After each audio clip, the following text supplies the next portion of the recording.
সুধী দর্শক সবাইকে শুভেচ্ছা জানাচ্ছি। নিশ্চয়ই আপনারা অনেক অপেক্ষায় আছেন। গতকাল থেকে অনেকে আমার কাছে প্রশ্ন করেছেন যে কখন শুরু হবে, এবং আজকের এই দীর্ঘ অপেক্ষার পালা এই মাত্র শেষ হলো। আমি আপনাদের কাছে যেভাবে বলেছিলাম যে সম্প্রীতি ও সমৃদ্ধির এক অনন্য উদাহরণ আমাদের মাতৃভূমি বাংলাদেশ। বিশ্ব যখন বিভিন্ন সাম্প্রদায়িক ও সামাজিক অসহিষ্ণুতার প্রতিনিয়ত লড়াই করে যাচ্ছে অসহিষ্ণুতার সাথে, ঠিক তখন আমরা পৃথিবীর সবচেয়ে জনবসতিপূর্ণ দেশ হয়েও অসাধারণ শান্তির মাঝে বসবাস করছি। অভ্যন্তরীণ রাজনৈতিক অস্থিতিশীলতা ছাড়া আমাদের মাঝে আর তেমন কোনো সাম্প্রদায়িক অসহিষ্ণুতা গ্রাস করতে পারেনি এখনো পর্যন্ত। কিন্তু অতি সম্প্রতি যে যেন এক অপশক্তির চক্ষুশূল হতে চলেছে সাম্প্রদায়িক শান্তির এই দেশটিতে।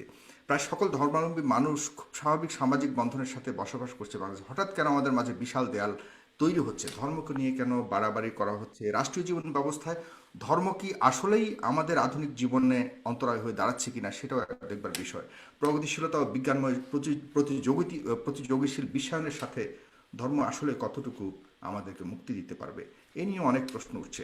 সংবিধানে যার যার ধর্ম পালন করবার স্বাধীনতা সুযোগ থাকলেও কেন মুসলমান ধর্মের প্রতি বা মুসলমান ধর্মের অনুভূতির প্রতিও অনেক প্রশ্ন উঠছে আমাদের মাঝে, সেটা নিয়েও অনেক কথা উঠছে। সে কেন হচ্ছে এইসব অশান্তি, কাদের ইন্ধনে দেশে সাম্প্রদায়িকতাকে উস্কে দেওয়া হচ্ছে? আরও অনেক প্রশ্নের উদ্বেগ জনমনে সঞ্চারিত হয়েছে সাম্প্রতিককালে। সকল প্রশ্নের উত্তর আজকে আমরা খুঁজে পাবো এই দুজন জ্ঞানী ও বুদ্ধিজীবী, যাদের অবস্থান সম্পূর্ণ দুই মেরুতে। চলুন পরিচয় করে দিচ্ছি। আপনারা এই দুজনকে ডেফিনেটলি চেনেন, জানেন। তারা দুজনই বিখ্যাত ব্যক্তিত্ব বাংলাদেশের। তারপর আমি বলছি যে আমার সাথে প্রথমে রয়েছেন প্রখ্যাত ব্যক্তিত্ব জনাব শাহরিয়ার কবির, মানবাধিকার কর্মী, লেখক এবং সাংবাদিক। এবং আপনারা অনেকে জানেন না হয়তো, তিনি প্রায় 70টি বই লিখেছেন বিভিন্ন বিষয়ের উপরে। একজন নামকরা লেখক বটে। আমি ওনার ব্যাপক ভক্ত। বিশেষ করে তাকে আমরা ঘাতক দালাল নির্মূল কমিটির অন্যতম রক্ষক হিসেবেও জানি। এরপরেই রয়েছেন প্রখ্যাত আলেম ও ইসলামিক চিন্তাবিদ, সম্মানিত পীর সাহেব জৈনপুরী, জনাব ডক্টর এনায়েতুল্লাহ আব্বাসী সাহেব। দর্শক, অনুষ্ঠানটি একযোগে প্রচারিত হচ্ছে the face the people Facebook page এবং ইউটিউব চ্যানেলে। আপনারা অবশ্যই ফেস দ্য পিপলের যে পেজ রয়েছে এবং ইউটিউব চ্যানেল রয়েছে সেখানে সাবস্ক্রাইব করবেন, এবং আমাদের এই পেজটিকে অবশ্যই ফলো করবেন এবং লাইক করবেন, তাহলে অন্যান্য অনুষ্ঠানগুলো দেখতে পারবেন। আপনারা যদিও এই দুজন অতিথিকে কোনো ধরনের প্রশ্ন করতে চান, অবশ্যই কমেন্ট বক্সে লিখতে পারেন। সেখান থেকে আমি কয়েকজনের প্রশ্নকে নেওয়ার চেষ্টা করব। আর অবশ্যই শেয়ার করবেন। এই অনুষ্ঠানটি লাখো মানুষ দেখবে, সারা পৃথিবী জুড়ে দেখবে। এবং আমি চাই আজকের এই তথ্যগুলি, এই যে বিষয়বস্তুর উপর আলাপ করব, সেগুলো মানুষ জানুক এবং মানুষ অবহিত হোক। আমি প্রথমে শুরু করতে চাই জনাব শাহরিয়ার কবির মহোদয়, আপনাকে দিয়ে। আপনি শুনতে পাচ্ছেন নিশ্চয় আমাকে? আমি শুনতে পাচ্ছি, আপনার কথা কেটে কেটে যাচ্ছে, তবু বলুন। আমি শুনতে পাচ্ছি। আমার কথা কি শোনা যাচ্ছে? আপনাকে আমি ক্লিয়ার শুনতে পাচ্ছি। হ্যাঁ, জনাব শাহরিয়ার কবির, ঠিক। আমি আপনাকে দিয়ে শুরু করতে যাচ্ছি আজকের এই অনুষ্ঠানের সূত্রপাত করতে যাচ্ছি আপনাকে দিয়ে। আমি আপনার কাছে ধর্মীয় বিষয় নিয়ে একটি প্রশ্ন করতে চাই যে ধর্মের কোন কোন বিষয়গুলোকে, বিশেষ করে মুসলমান ধর্মের কোন বিষয়গুলোকে আপনি মনে করেন যে স্বাভাবিক জীবন ব্যবস্থার সাথে সাংঘর্ষিক, এবং কেন সেটা মনে করছেন? আপনার কাছে এই প্রশ্নটা দিয়ে আমি শুরু করতে চাই, জনাব শাহরিয়ার কবির।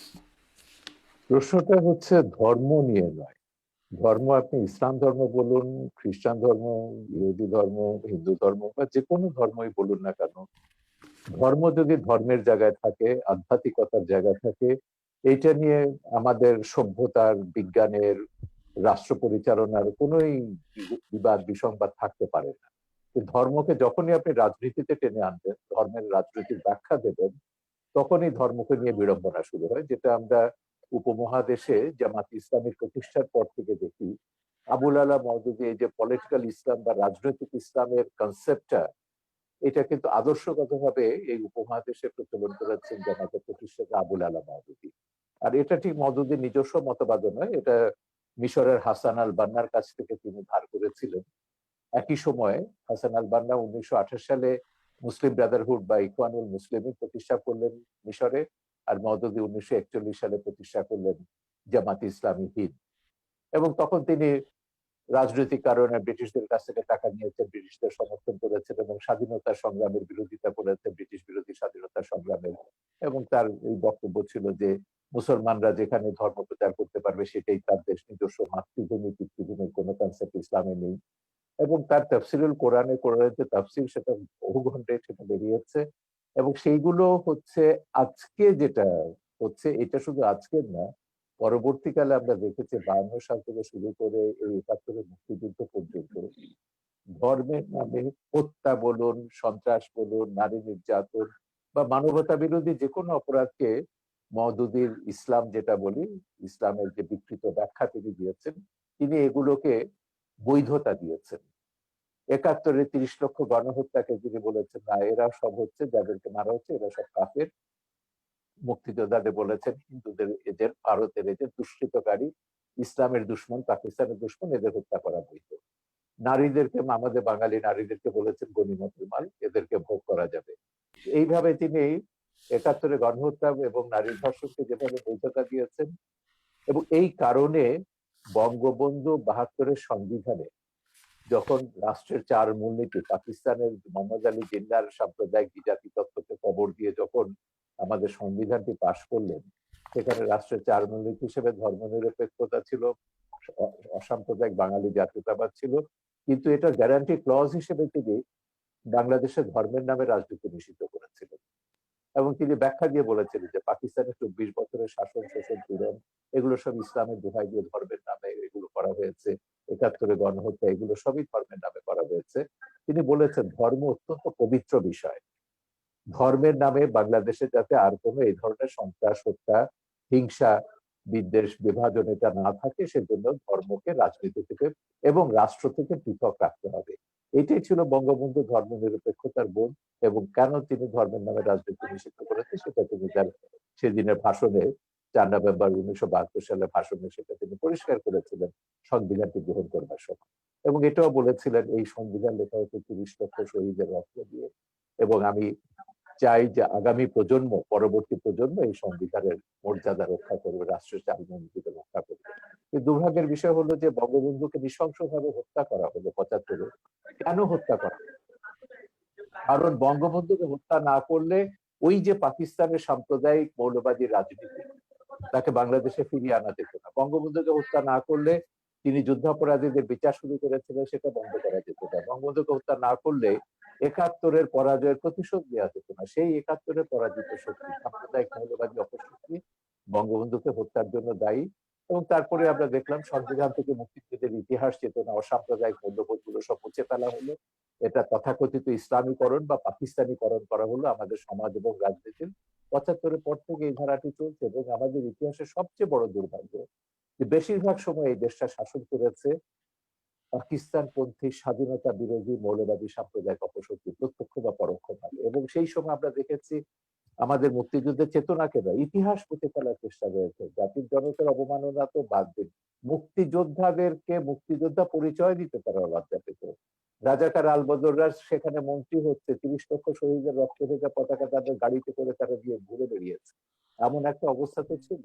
তো সেইখানে আমি মনে করি আমাদের যে আন্দোলনটা, শহীদ জননী জাহানারা ইমামের আন্দোলন নেতৃত্বে যে আন্দোলনটা আমরা শুরু করেছিলাম, একটা তো ছিল যুদ্ধাপরাধীদের বিচার, মূল দাবিটা ছিল বঙ্গবন্ধুর সংবিধানকে, মুক্তিযুদ্ধের চেতনার অসাম্প্রদায়িক কল্যাণ রাষ্ট্র গঠনের যে দিক নির্দেশনা, সে সংবিধানকে ফিরিয়ে আনা এবং সেইভাবে আমাদের রাষ্ট্র পরিচালনা করা।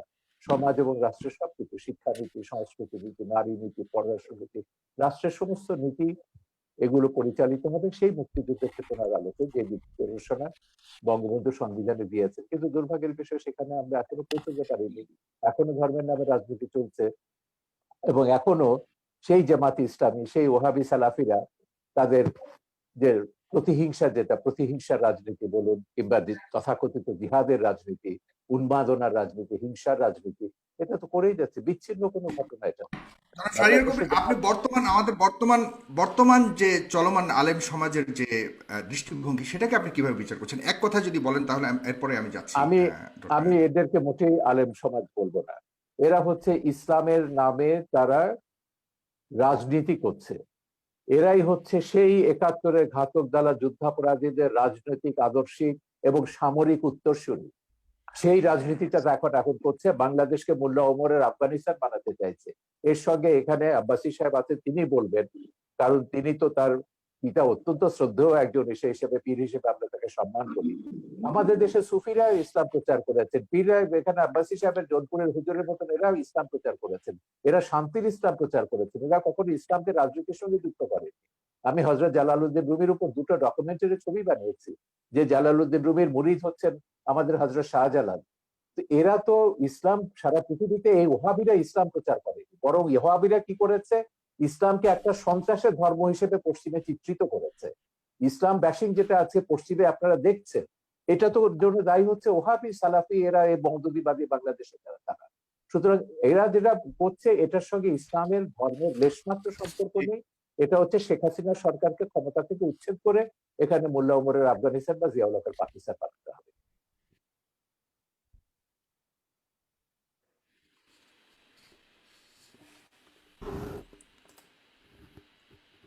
আমি কি ক্লিয়ার করতে পেরেছি আমার বক্তব্য? আপনি শুনতে পাচ্ছেন?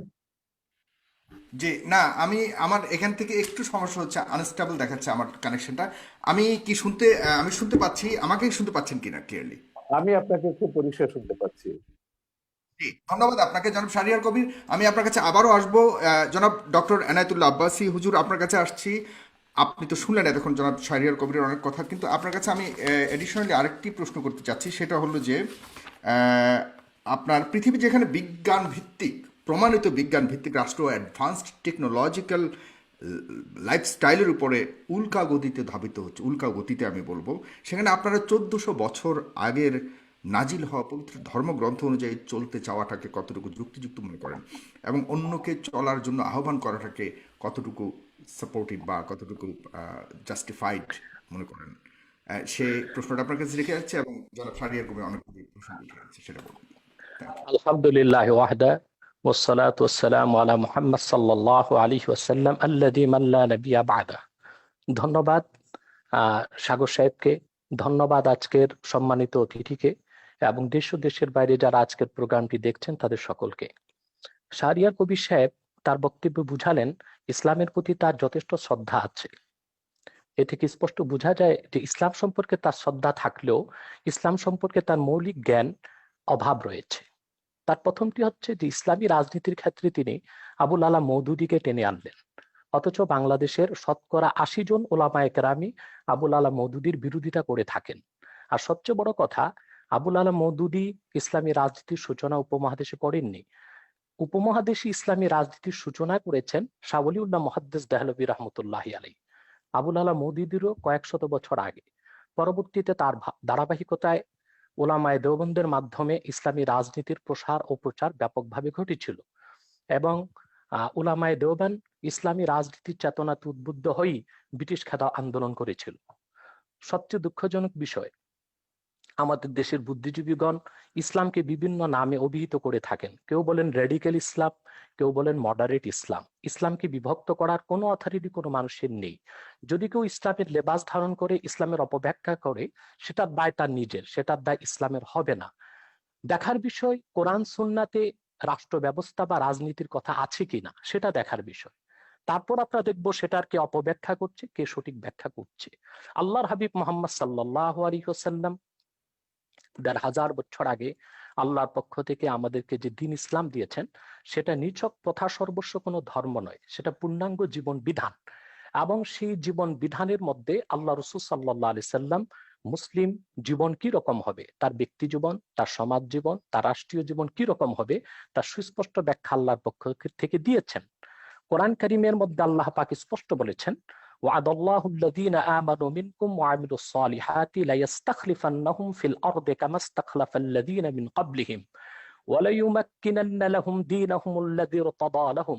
সুস্পষ্টভাবে আয়াতে সকল মুফাসসির একমত, আল্লাহ পাক মুসলিম স্টেটে খেলাফত প্রতিষ্ঠার কথা বলেছেন। যারা ইমানদার, ন্যাক আমল করবে, আল্লাহ পাক তাদের সাথে ওয়াদাবদ্ধ।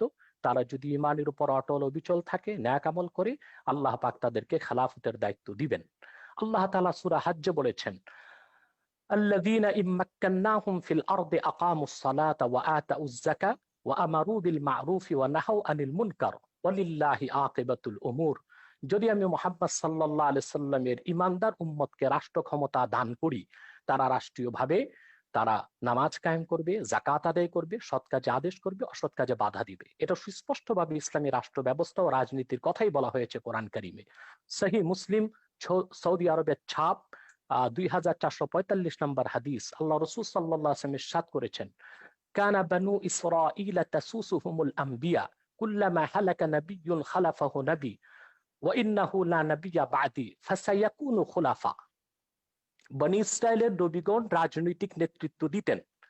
শুধু ইসলামী আল্লাহ রাজনীতি দিয়েছেন তা নয়, পূর্বের যত নবী এসেছেন বনী ইসরায়েলে, হযরত দাউদ, হযরত সুলাইমান, এই জন্য ওল্ড টেস্টামেন্ট বাইবেল, পুরনো বাইবেলে আমরা দেখতে পাই হযরত দাউদকে বলা হয়েছে কিং ডেভিড, কারণ তিনি রাজা ছিলেন, তিনি আল্লাহর বিধান মোতাবেক রাষ্ট্র পরিচালনা করতেন।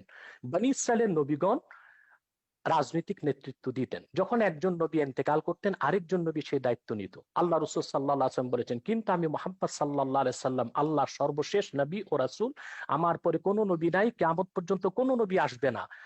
আমার উম্মতের মধ্যে যারা খলিফা, তারা আমার উম্মতের রাজনৈতিক নেতৃত্ব দিবে। এভাবে কোরআন কারীমের অসংখ্য আয়াত এবং সহিহ হাদিস থেকে কথা সুস্পষ্টভাবে প্রমাণিত যে ইসলামী রাষ্ট্র ব্যবস্থা ও ইসলামী রাজনীতির সুস্পষ্ট কনসেপশন কোরআন ও হাদিসের মধ্যে আছে। এবং দ্বিতীয় যে কথাটি সম্মানিত অতিথি ভুল বলেছেন, তা হলো মওদুদি কি করেছে না করেছে এদেশের মূল ধারার ওলামায়ে কেরাম তার সাথে মোটেও একমত নয়, মোটেও তাদের কোনো সম্পর্ক নেই। কিন্তু বরং মওদুদিকে ফলো এদেশে, করে অনেক অনেক বিশাল জনগোষ্ঠী রয়েছে, এটাও তো সত্য। জি জি, সেটাও আছে, সেটা আমি ওনার প্রসঙ্গটার জবাব দিচ্ছি আগে, ওনার প্রসঙ্গটার জবাব দিচ্ছি। তার মানে এই নয় যে বাংলাদেশে যারা ইসলামী রাজনীতি করেন, ইসলামী আন্দোলন করছেন, ইসলামী শাসন ব্যবস্থা কায়েম করতে চাচ্ছেন, তারা মওদুদির অনুসারী। বিষয়টা নির্জলা মিথ্যা ছাড়া আর কিছুই নয়, কিংবা তথ্য এবং সন্ত্রাস মওদুদির ছাড়া আর অনুসারী কিছুই নয়। হওয়াটাও কি একদম ইসলাম বিরোধী কিনা, সেটাও আপনি কিভাবে দেখেন? দেখুন, আমি সহ ওলামায়ে কেরাম এবং বাংলাদেশে যারা পীরি মুরিদের সাথে সম্পর্কিত, আমাদের সাথে আবুল আলা মওদুদির আকীদাগত যথেষ্ট পার্থক্য আছে। এখন মওদুদির অনুসারী যারা, বিষয়টা তাদেরকে প্রশ্ন করা উচিত। আমাদের সাথে তো তাদের যথেষ্ট আকীদাগত এবং মুসলমানের মধ্যে এত তরিকাগত অনুসারী থাকবে কেন পার্থ- হুজুর? জি, এত হ্যাঁ, বিভক্ত থাকবে কেন সেটা মুসলমানের পরে মধ্যে? উত্তর দিচ্ছি। আমি আমি আমি উত্তরটা শেষ করছি। তাহলে আমাদের উপমহাদেশে ইসলামী রাজনীতির সূচনা করেছেন শাওলিউল্লাহ মুহাদ্দিস দেহলভী রহমতুল্লাহ, পরবর্তীতে তার উত্তরসূরি সৈয়দ আহমদ বেরেলী রহমতুল্লাহ, যিনি ব্রিটিশ খেলাফত আন্দোলনের নেতৃত্ব দিয়েছেন, পরবর্তীতে মাহমুদুল হাসান দেওবন্দি রহমতুল্লাহ। তাদের মাধ্যমে মূলত ওলামায়ে উলামায়ে আহলে সুন্নাত ওয়াল জামাত, উলামায়ে আহলে হক রাজনীতির উত্তরসূরি হয়েছে বাংলাদেশে, এবং ইসলামী খেলাফত রাজনীতি প্রতিষ্ঠার কাজ তারা করে যাচ্ছেন। দ্বিতীয় যে বিষয়টি হচ্ছে যে আহ, আমরা জবাব দিলাম যে এটা কোনো ব্যক্তির আবিষ্কৃত নয়, ইসলামী রাজনীতি এটা কোরআন সুন্নাহরই মত। দ্বিতীয় যে কথাটি আমাদের সম্মানিত অতিথি বলেছেন, বঙ্গবন্ধুকে কারা হত্যা করলো, আমি এই বিষয়ে আমার খুব একটা ধারণা নেই। তবে আমি একটু প্রশ্ন করব ওনাকে যে স্বাধীনতার স্থপতি বঙ্গবন্ধু শেখ মুজিবুর রহমান, তিনি বাংলাদেশে যখন একটি দেশ স্বাধীন করলেন, এদেশের মানুষকে স্বাধীন একটি রাষ্ট্র উপহার দিলেন, তখন ৭২ থেকে ৭৫ পর্যন্ত বঙ্গবন্ধুর পর্বতসম সুনাম সুখ্যাতির উপর কারা আঘাত করেছিল?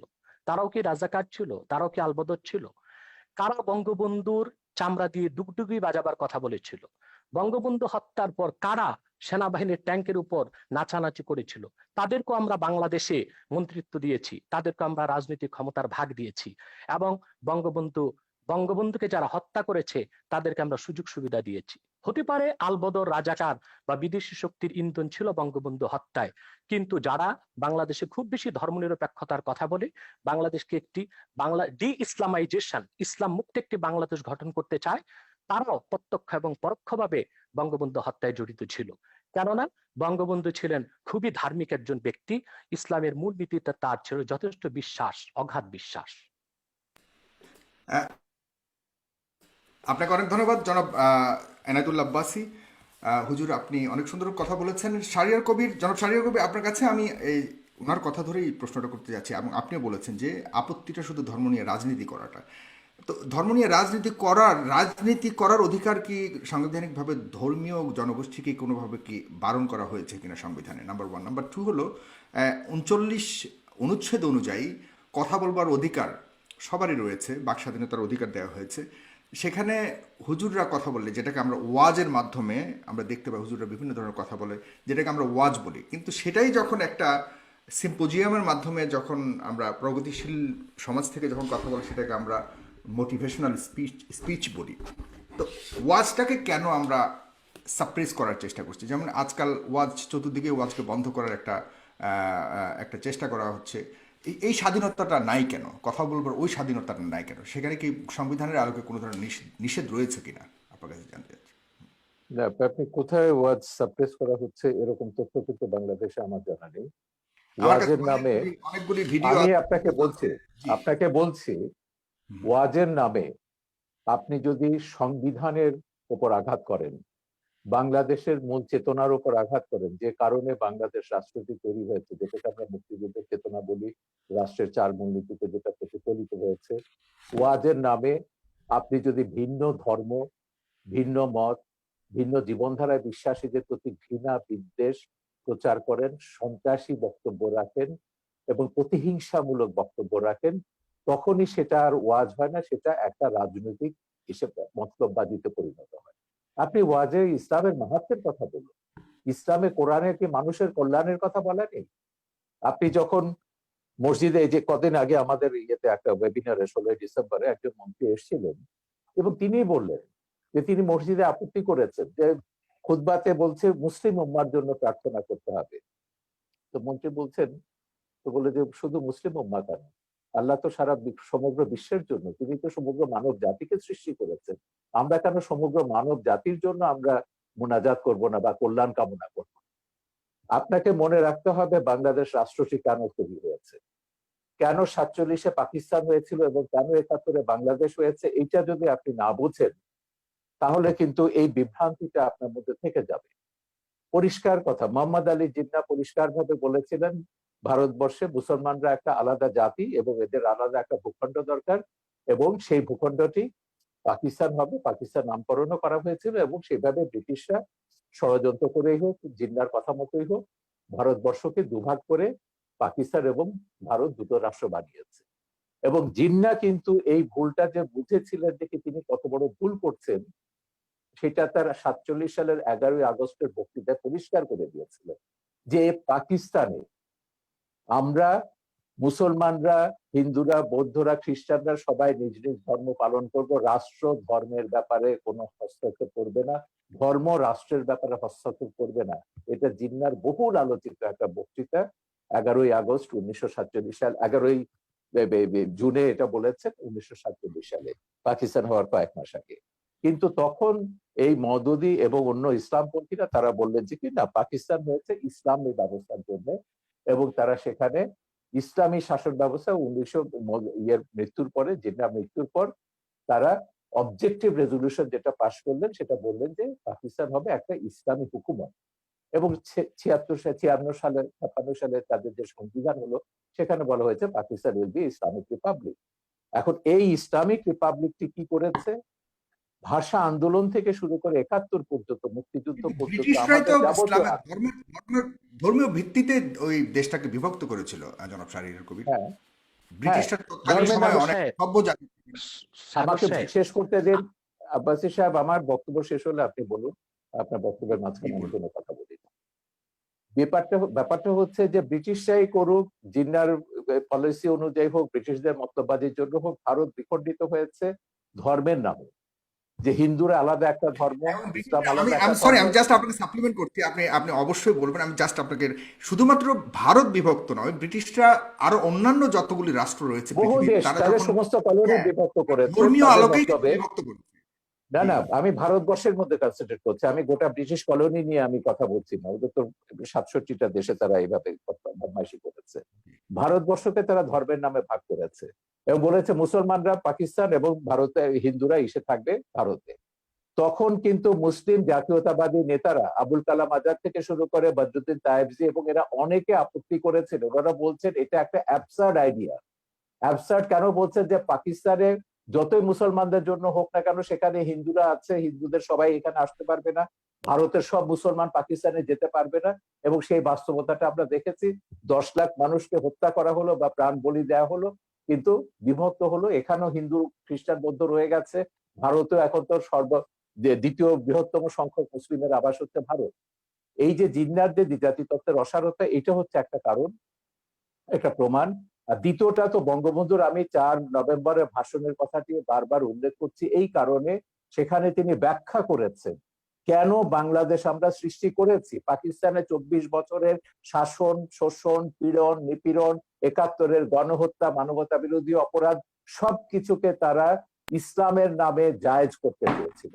ভাষা আন্দোলন যারা করেছে তাদের বলেছে ইসলামের দুশমন, পাকিস্তানের দুশমন।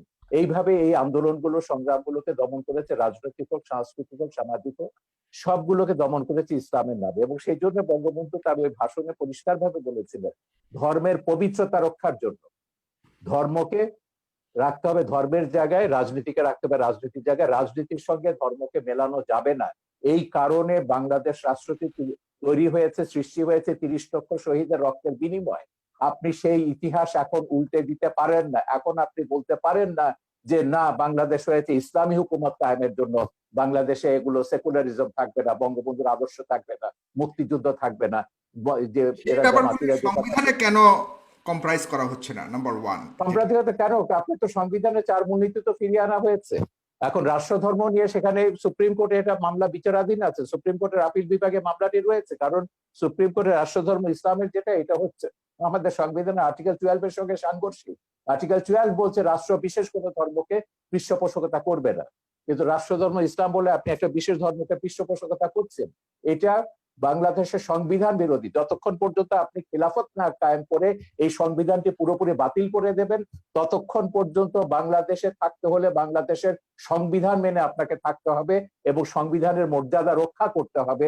এবং অবশ্যই। সংবিধানের মূলনীতি, এটার বিরুদ্ধে আপনি কোনো কথা বলতে পারেন না। বলা হবে সেটা হচ্ছে 30 লক্ষ শহীদের রক্তের সঙ্গে বেইমানি করা। আপনাকে অনেক ধন্যবাদ, খুব সুন্দর কথা বলেছেন। ডেফিনেটলি আপনি যদি বাংলাদেশের নাগরিক হয়ে থাকেন জনাব আব্বাসী, আপনাকে অবশ্যই সংবিধান যতক্ষণ না পর্যন্ত পরিবর্তিত না হবে ততক্ষণ পর্যন্ত আপনাকে সংবিধানকে মানতেই হবে। এটাই হলো একজন নাগরিক হিসেবে আপনার কর্তব্য। কিন্তু তবুও সেখানে কিছু কিছু যেটা জনাব শাহরিয়ার কবির উঠে এনেছেন যে আপনারা হুকুমত কায়েম করার জন্য যে ইয়ে করছেন, সেটা কীভাবে সম্ভব? আপনারা হুকুমত কায়েম করলেও বা আপনাদের ভিত্তিটা কি হবে, আপনাদের স্টাইলটা কী হবে পরিচালনার, সেই ব্যাপারেও আমরা আপনার কাছে জানবো একটু। তবে এর আগে যেটা বলেছেন শাহরিয়ার কবির, এটা আমারও একটা প্রশ্ন, যে আপনারা যখন দোয়া চান শুধুমাত্র মুসলিম উম্মার জন্য কেন দোয়া চান, কেন সমগ্র জাতির জন্য দোয়া চান না? কারণ আল্লাহর তৈরি সব জাতি, পুরো বিশ্ব, তাহলে কেন অন্যরা বঞ্চিত হবে আপনাদের দোয়ার থেকে? এটাও আপনি বলবেন। পাশাপাশি আপনি ভাস্কর্য নিয়ে, যে বাঘা যতীনের ভাস্কর্য ভাঙা হয়েছে, সেখানেও ইঙ্গিত করা হচ্ছে যারা আপনার মুসলমান ধর্মাবলম্বী তাদেরকে ইঙ্গিত করা হচ্ছে। এবং জনাব শাহরিয়ার কবি, আপনার কাছে আমি এই প্রশ্নটা করে যাচ্ছি, ভাস্কর্য নিয়ে যে ইস্যুটা ইয়ে হয়েছে, আপনি অবশ্যই পরবর্তী সময় আপনি বলবেন। সেখানে আবার দেখা যাচ্ছে যে আওয়ামী সমর্থিত কয়েকজন আওয়ামী নেতাকেও গ্রেফতার করা হয়েছে সন্দেহমূলকভাবে। সেখানে আমরা বুঝতে পারছি অনেকে এটা বলতে চাচ্ছে যে শুধুমাত্র একটা প্রি প্ল্যান্ড একটা ঘটনা ঘটিয়ে এই আমাদের আলেম সমাজকে আপনার আটকানোর জন্য বা আলেম সমাজকে নিন্দা করানোর জন্য, আলেম সমাজকে দোষারোপ করার জন্য এই অপচেষ্টা করা হচ্ছে। এটাকেও আপনি কিভাবে দেখেন? আমি ডক্টর এনায়েতুল্লাহ আব্বাসী আপনার কাছে যাচ্ছি আপনার পরে। ধন্যবাদ সাগর সাহেব। প্রথম কথা হচ্ছে, আমাদের শাহরিয়ার কবির সাহেব যে কথা বলেছেন যে দেশ বিভক্তি নিয়ে প্রশ্ন এসেছে যে জিন্নাহ ভুল করেছিল ধর্মের ভিত্তিতে দেশ ভাগের তত্ত্ব দিয়ে। মূলত বাংলাদেশ স্বাধীনতার মূল সূচনা আমরা দেখতে পাই 2 নেশন থিওরি বা দ্বিজাতি তত্ত্ব। যে অংশে মুসলিম সংখ্যা বেশি সে দেশটি পাকিস্তান হবে, যে অংশে হিন্দু বেশি সে অংশটি হিন্দুস্তান হবে। জিন্নাহর রাজনীতিতে অনেক ভুল ত্রুটি ছিল, আর জিন্নাহ নিজেও একজন প্রকৃত মুসলিম ছিলেন না, অনেকটাই ওয়েস্টার্ন ধ্যান ধারণায় বিশ্বাসী ছিল জিন্নাহ। সে সময় ওলামায়ে কেরাম রাজনৈতিক প্রজ্ঞার কারণেই তাকে নেতৃত্বে এনেছিল। মূলত ইসলামের কোনো বিষয়ে ব্যাখ্যা দেবার কোনো অধিকার জিন্নাহর ছিল না। তো জিন্নাহর কোনো ভুল বক্তব্যকে আমরা সমর্থন করি না। ভাষা আন্দোলনে জিন্নাহ যে কাজ করেছিলেন সেটা ইসলামের পক্ষে কোনো কাজ করেনি। সব ভাষাই আল্লাহ তাআলা সৃষ্টি, অতএব বাংলা ভাষার বিরোধিতা করে জিন্নাহ চরম ভুল করেছিলেন। সে যাই হোক, দ্বিজাতি তত্ত্বের ভিত্তিতে দেশ ভাগ হয়েছে। বাংলাদেশে মুসলিম সংখ্যা বেশি ছিল বলে এটা পাকিস্তানের অংশ হয়েছে, এবং পাকিস্তানিদের জুলুম, নির্যাতন, নিপীড়নের কারণে বঙ্গবন্ধুর নেতৃত্বে 71 সালে বাংলাদেশ স্বাধীন হয়েছে। যদি এটা ভারতের অংশ হতো তাহলে ভারতে কোনোদিনও বাংলাদেশ স্বাধীন হতো বলে বিশ্বাস করা যায় না। আর যদি অখণ্ড ভারতের তত্ত্বে আমরা বিশ্বাস করি তাহলে সেক্ষেত্রে মুসলমান কতটুকু লাভবান হতো তা দেখতে হলে চাক্ষুষ আমরা ভারতকে দেখতে পাই। সেখানে দ্বিতীয় বৃহত্তম মুসলিম জাতি থাকার পরও সেখানে চাকরি বাকরিতে মুসলমান কোনো সুবিধা পাচ্ছে না। ভারতকে ধর্মনিরপেক্ষ রাষ্ট্র বলা হয়, কিন্তু তাদের ধর্মনিরপেক্ষতা হচ্ছে ওই যে কাজীর বলদ কিতাবে, বাস্তবে নেই সেই অবস্থা। ধর্মনিরপেক্ষতার নামে উগ্র হিন্দুত্ববাদকে তারা চাপিয়ে দিয়েছে। বাবরি মসজিদকে ভেঙ্গে খান খান করে দিয়েছে। সেখানে কংগ্রেস যারা ধর্মনিরপেক্ষতার কথা বলে থাকে, তারাও বাবরি মসজিদের স্থানে রাম মন্দির নির্মাণের জন্য 11টি রূপার ইট পাঠিয়েছে। অতএব যদি অখণ্ড ভারতের সূত্রে আমরা বিশ্বাসী হতাম, আমরা খুব লাভবান হতাম না এবং বাংলাদেশ স্বাধীন হবার কোনো সম্ভাবনাই থাকতো না। টুনিশন থিওরি বা দ্বিজাতি তত্ত্বের ভিত্তিতে দেশ বিভক্ত হয়েছে বলেই আজকে আমরা চূড়ান্তভাবে একটি স্বাধীন বাংলাদেশ, একটি রাষ্ট্র পেয়েছি। তৃতীয় যে কথা আপনি বলেছেন যে খেলাফত প্রতিষ্ঠিত হওয়ার আগ পর্যন্ত এমন কোনো কাজ করা যাবে না যেটা সংবিধানের বিরুদ্ধে যায়। আমাদের সংবিধানে, কারণ ধর্মনিরপেক্ষতা একটি বিষয় আছে, সেকুলারিজম। সেকুলারিজম বলতে আমরা কি বুঝি আসলে? সেকুলারিজমের ব্যাখ্যা অক্সফোর্ড ডিকশনারিতে এসেছে যে secularism is the belief that religion should not be involved in organisation of society, education.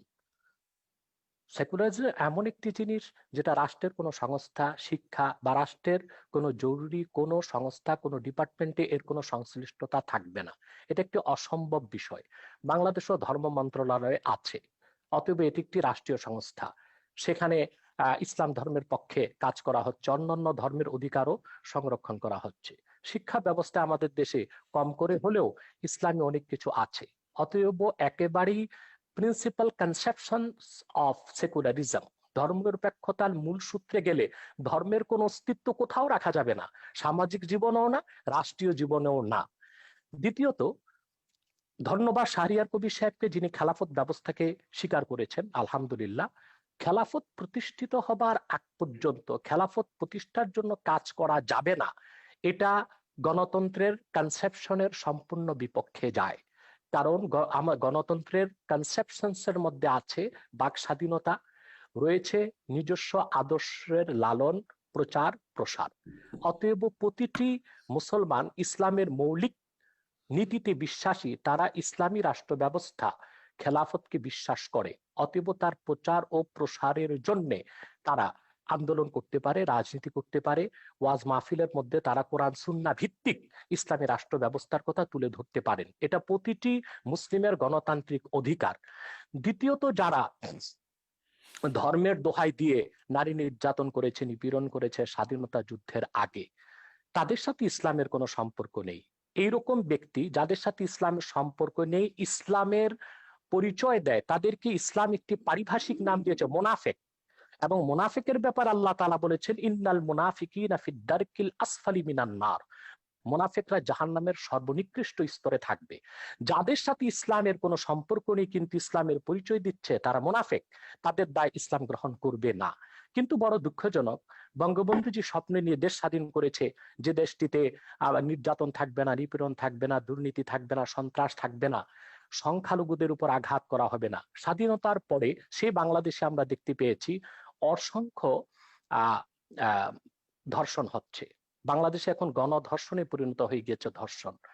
তারপরে যারা বৈপ্লবিক সমাজতন্ত্রে বিশ্বাসী মাওবাদী, তারা বাংলাদেশে তাদের বৈপ্লবিক সমাজতন্ত্র প্রতিষ্ঠা করতে যে কত মানুষকে হত্যা করেছে সর্বহারা সমাজতান্ত্রিকরা, তার কোনো হিসাব মনে হয় গোয়েন্দা সংস্থার কাছেও নেই।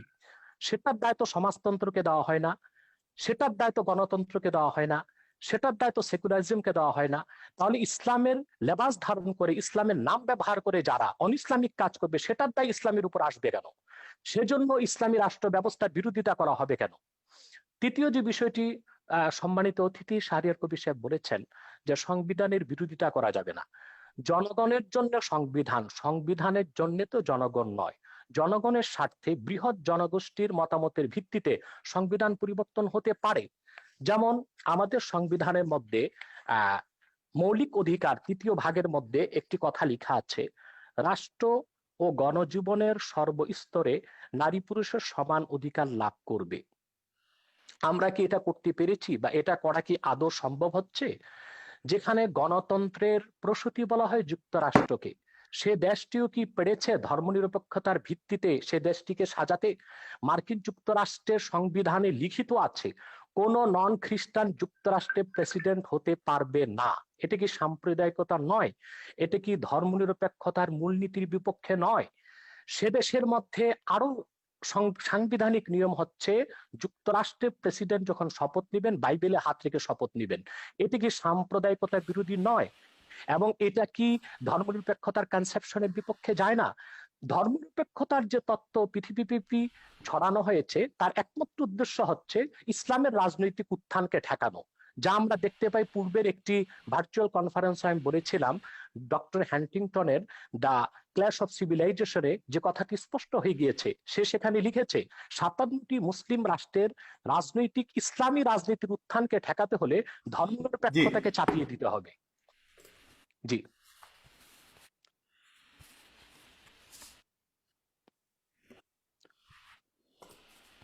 শুনতে পাচ্ছেন সাগর সাহেব?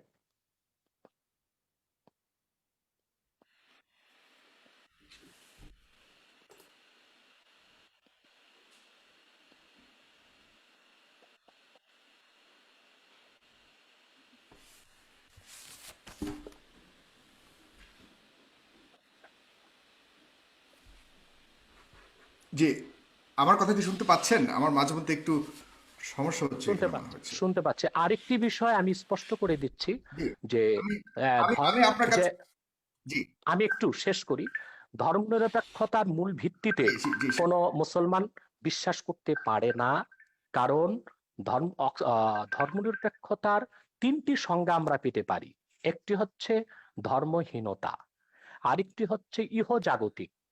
ইহজাগতিক অর্থাৎ ধর্মনিরপেক্ষতায় বিশ্বাসীর সকল ধ্যান ধারণা চিন্তা চেতনা হবে ইহজাগতিক, বস্তুবাদী, ভোগবাদী। তৃতীয় হচ্ছে ধর্মনিরপেক্ষতার রাষ্ট্রের সকল ধর্মের সমান অধিকার। আমার দৃষ্টিতে খেলাফত প্রতিষ্ঠিত হলেই অন্য সকল ধর্মের লোক তার ধর্মীয় অধিকার পূর্ণ মাত্রায় ভোগ করতে পারবে। আমরা ভারতের দিকে দেখতে পাই, মুসলমান সেখানে ধর্ম কি মুসলমান কোনো আমাদের, অধিকার পাচ্ছে না।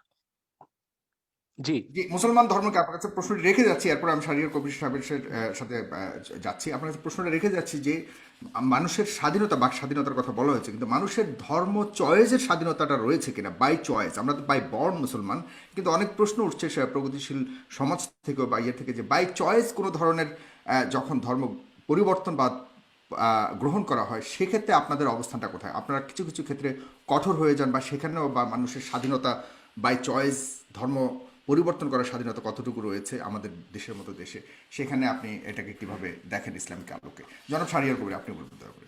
না, যেটা বলছেন উনি ধর্মনিরপেক্ষতা নিয়ে, হ্যাঁ, ধর্মনিরপেক্ষতার অনেকগুলো সংজ্ঞা আছে। আমি আপনাকে শুরু থেকে বারবার বলছি যে আজকে যে বিতর্কটা তুলেছেন, এটা বাংলাদেশের সংবিধান বুঝতে গেলে আপনাকে বঙ্গবন্ধুর 4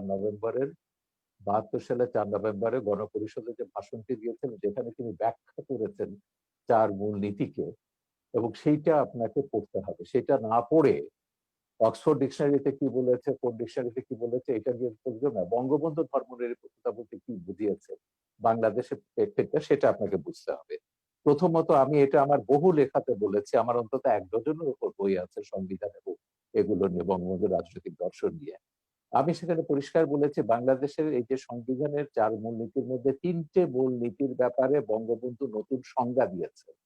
বঙ্গবন্ধুর গণতন্ত্রের সংজ্ঞা এটা কিন্তু আব্রাহাম লিঙ্কনের সেই গণতন্ত্রের সংজ্ঞা নয়, state by the people, for the people, of the people, এটা নয়। বঙ্গবন্ধু পরিষ্কারভাবে বলেছেন, আমি শোষিতের গণতন্ত্র কায়েম করতে চাই। শোষিতের গণতন্ত্র বলে পশ্চিমের গণতন্ত্রে আপনি কোনো সংজ্ঞা পাবেন না। এটা পশ্চিমের গণতন্ত্র নয়, এটা হচ্ছে বাংলাদেশের গণতন্ত্র, যে গণতন্ত্রের স্বপ্ন বঙ্গবন্ধু তার বিভিন্ন রচনাবলিতে লিখেছেন। বাংলাদেশ হওয়ার বহু আগের থেকে, 52 সাল থেকে তিনি তার বিভিন্ন ভাষণে বলেছেন। একইভাবে সমাজতন্ত্র তিনি সম্পর্কেও একই কথা বলেছেন, আমি কমিউনিস্ট নই, আমি সমাজতন্ত্রে বিশ্বাস করি। আব্বাসী সাহেব যথার্থভাবে বলেছেন, বঙ্গবন্ধু ব্যক্তিগত জীবনে অত্যন্ত ধর্মপরায়ণ একজন মানুষ ছিলেন। তার আত্মজীবনীতেও আছে, সেটা কারাগারে রোজ নামতে হতে 5 ওয়াক্ত নামাজ পড়তেন এবং ইসলামের বিধিবিধান সবকিছু যদি মেনে চলতেন। তৃতীয়ত যেটা হচ্ছে, সমাজতন্ত্রের ব্যাপারে তিনি পরিষ্কার বলেছেন, না, ধর্মনিরপেক্ষতা, বিশেষ করে ধর্মনিরপেক্ষতার ব্যাপারে আমার ছবিতে, পোর্ট্রেট অফ জিহাদ ছবিতে, আবুল আলা মওদুদির পুত্র হায়দার ফারুক মওদুদি, তাকে পাকিস্তানের সবাই একজন বিশিষ্ট ইসলামিক চিন্তাবিদ হিসেবে জানেন, এবং মওদুদির আদর্শের রাজনীতির তিনি কট্টর সমালোচক। তো তিনি তার পিতাকে একদম মোনাফিকি বলেছেন আমার ছবিতে, এবং কতগুলো উদাহরণ দিয়ে বলেছেন যে আমার পিতা সবাইকে বলতে তাকে মাদ্রাসায় পড়ো, তার 9 ছেলে মেয়েকে তিনি ইংলিশ মিডিয়াম স্কুলে পড়িয়েছেন। তো এবং তিনি রাজনীতিটাকে সবসময় বাড়িতে ঢোকার আগে বাইরে রেখে আসতেন, যেমন করে ড্রাগ পেডলাররা যেমন করে। তো এই মওদুদির পুত্র হায়দার ফারুক মওদুদি আমাদের এখানে এসেছিলেন, খুবই লিবারেল একজন ইসলামিক স্কলার। আমাদের সম্মেলনে তিনি পরিষ্কারভাবে বলেছিলেন, জামাতে ইসলামীর সমালোচনা করতে গিয়ে তিনি যেটা বলেছেন যে ধর্মনিরপেক্ষতাকে আমাদের দেশে, বিশেষ করে মুসলমান প্রধান দেশে বিকৃতভাবে এটাকে ব্যাখ্যা করা হচ্ছে বা সংজ্ঞা নির্ধারণ করা হচ্ছে। যেমন আরবিতে ধর্মনিরপেক্ষতা, আপনি গুগল খুলে দেখুন, ধর্মনিরপেক্ষতার আরবি শব্দ হচ্ছে দুনিয়াই, যেটা যথার্থভাবে আব্বাসী সাহেব বলেছেন ইহজাগতিকতা। এবং ফ্রান্সে আপনি দেখুন ধর্মনিরপেক্ষতা অনেকটা হচ্ছে নাস্তিকতা সমার্থক, কারণ সেখানে বলছে ফ্রান্সে কোনো পাবলিক প্লেসে রিলিজিয়াস কোনো সাইন থাকতে পারবে না, যেমন সেটা খ্রিস্টান প্রধান দেশ, কিন্তু আপনি ক্রস কোনো স্কুলে, পাবলিক স্কুলে ক্রস ঝোলাতে পারবে না, সেটা তাদের কনস্টিটিউশনের বিরুদ্ধে যায়। উর্দু ডিকশনারিতে আরো এক্সট্রিম ভাবে করা হয়েছে। বাবাই উর্দু যখন উর্দু ডিকশনারিতে সেকুলারিজম উর্দু করেছে লাদিনী, লাদিনী অর্থ হচ্ছে ধর্মহীনতা। সুতরাং ধর্মনিরপেক্ষতার বিভিন্ন ব্যাখ্যা পশ্চিমে আছে এবং অ্যারাবিক ওয়ার্ল্ডে আছে, উর্দুতে আছে, উর্দু ভাষায় আছে, ফার্সি ভাষাতে আছে, কিন্তু বঙ্গবন্ধু ধর্মনিরপেক্ষতার একটা নতুন সংজ্ঞা দিয়েছেন, যেটা নিয়ে তখন বাম বুদ্ধিজীবীরা সমালোচনাও করেছিলেন, সিরাজুল ইসলাম তৈরি বা দুদিন মোরেরা।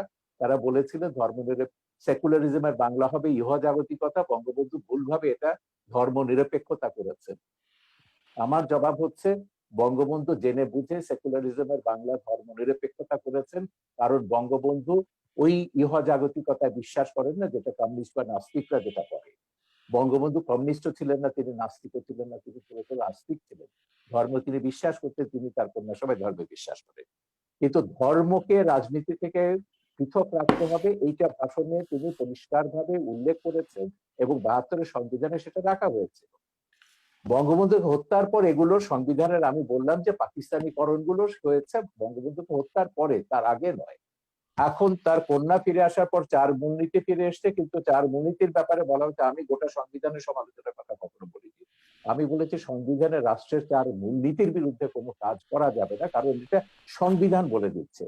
4 মূলনীতির পরিপন্থী কোনো আইন কোথাও কিছু থাকতে পারবে না। আমাদের এখনো শরিয়া আইন নয়, এখানে সেকুলার আইন দিয়ে রাষ্ট্র ব্যবস্থা পরিচালিত হয়, যদিও জামাত, হেফাজত, খেলাফত এরা সবাই শরিয়া আইন কায়েম করবার কথা বলছে, ব্লাসফেমি আইন কায়েম করার কথা বলছে, এবং ভিন্ন মত, ভিন্ন ধর্মের সবার বিরুদ্ধে তারা বিষোদ্গার করতে দেখি এরা সহ্য করা হবে না, থাকবে না। ওয়াজগুলো শুনলে আপনি বুঝবেন। আমার কথা খুব পরিষ্কার যে ধর্ম একটা আধ্যাত্মিক ব্যাপার। আপনি যখনই বলবেন যে কি ধর্ম এটা রাজনৈতিক ব্যাপার, তখনই বিভেদ আসবে। উদাহরণ দিয়ে বলি আপনাকে, এটা আপনাকে একটু বুঝতে হবে। 52 সালে যখন পাকিস্তানে কাদিয়ানি দাঙ্গা হলো, মওদুদির নির্দেশে কাদিয়ানি মাসালা যখন লিখলেন, প্রচুর কাদিয়ানিকে সেখানে হত্যা করা হলো। বলা হলো কাদিয়ানিরা মুসলমান নয়, এদেরকে হত্যা করতে হবে। এবং সে কাদিয়ানি দাঙ্গার পরে লাহোরে পাকিস্তানে একটা সামরিক আদালত, একটা কমিশন গঠন করেছিল।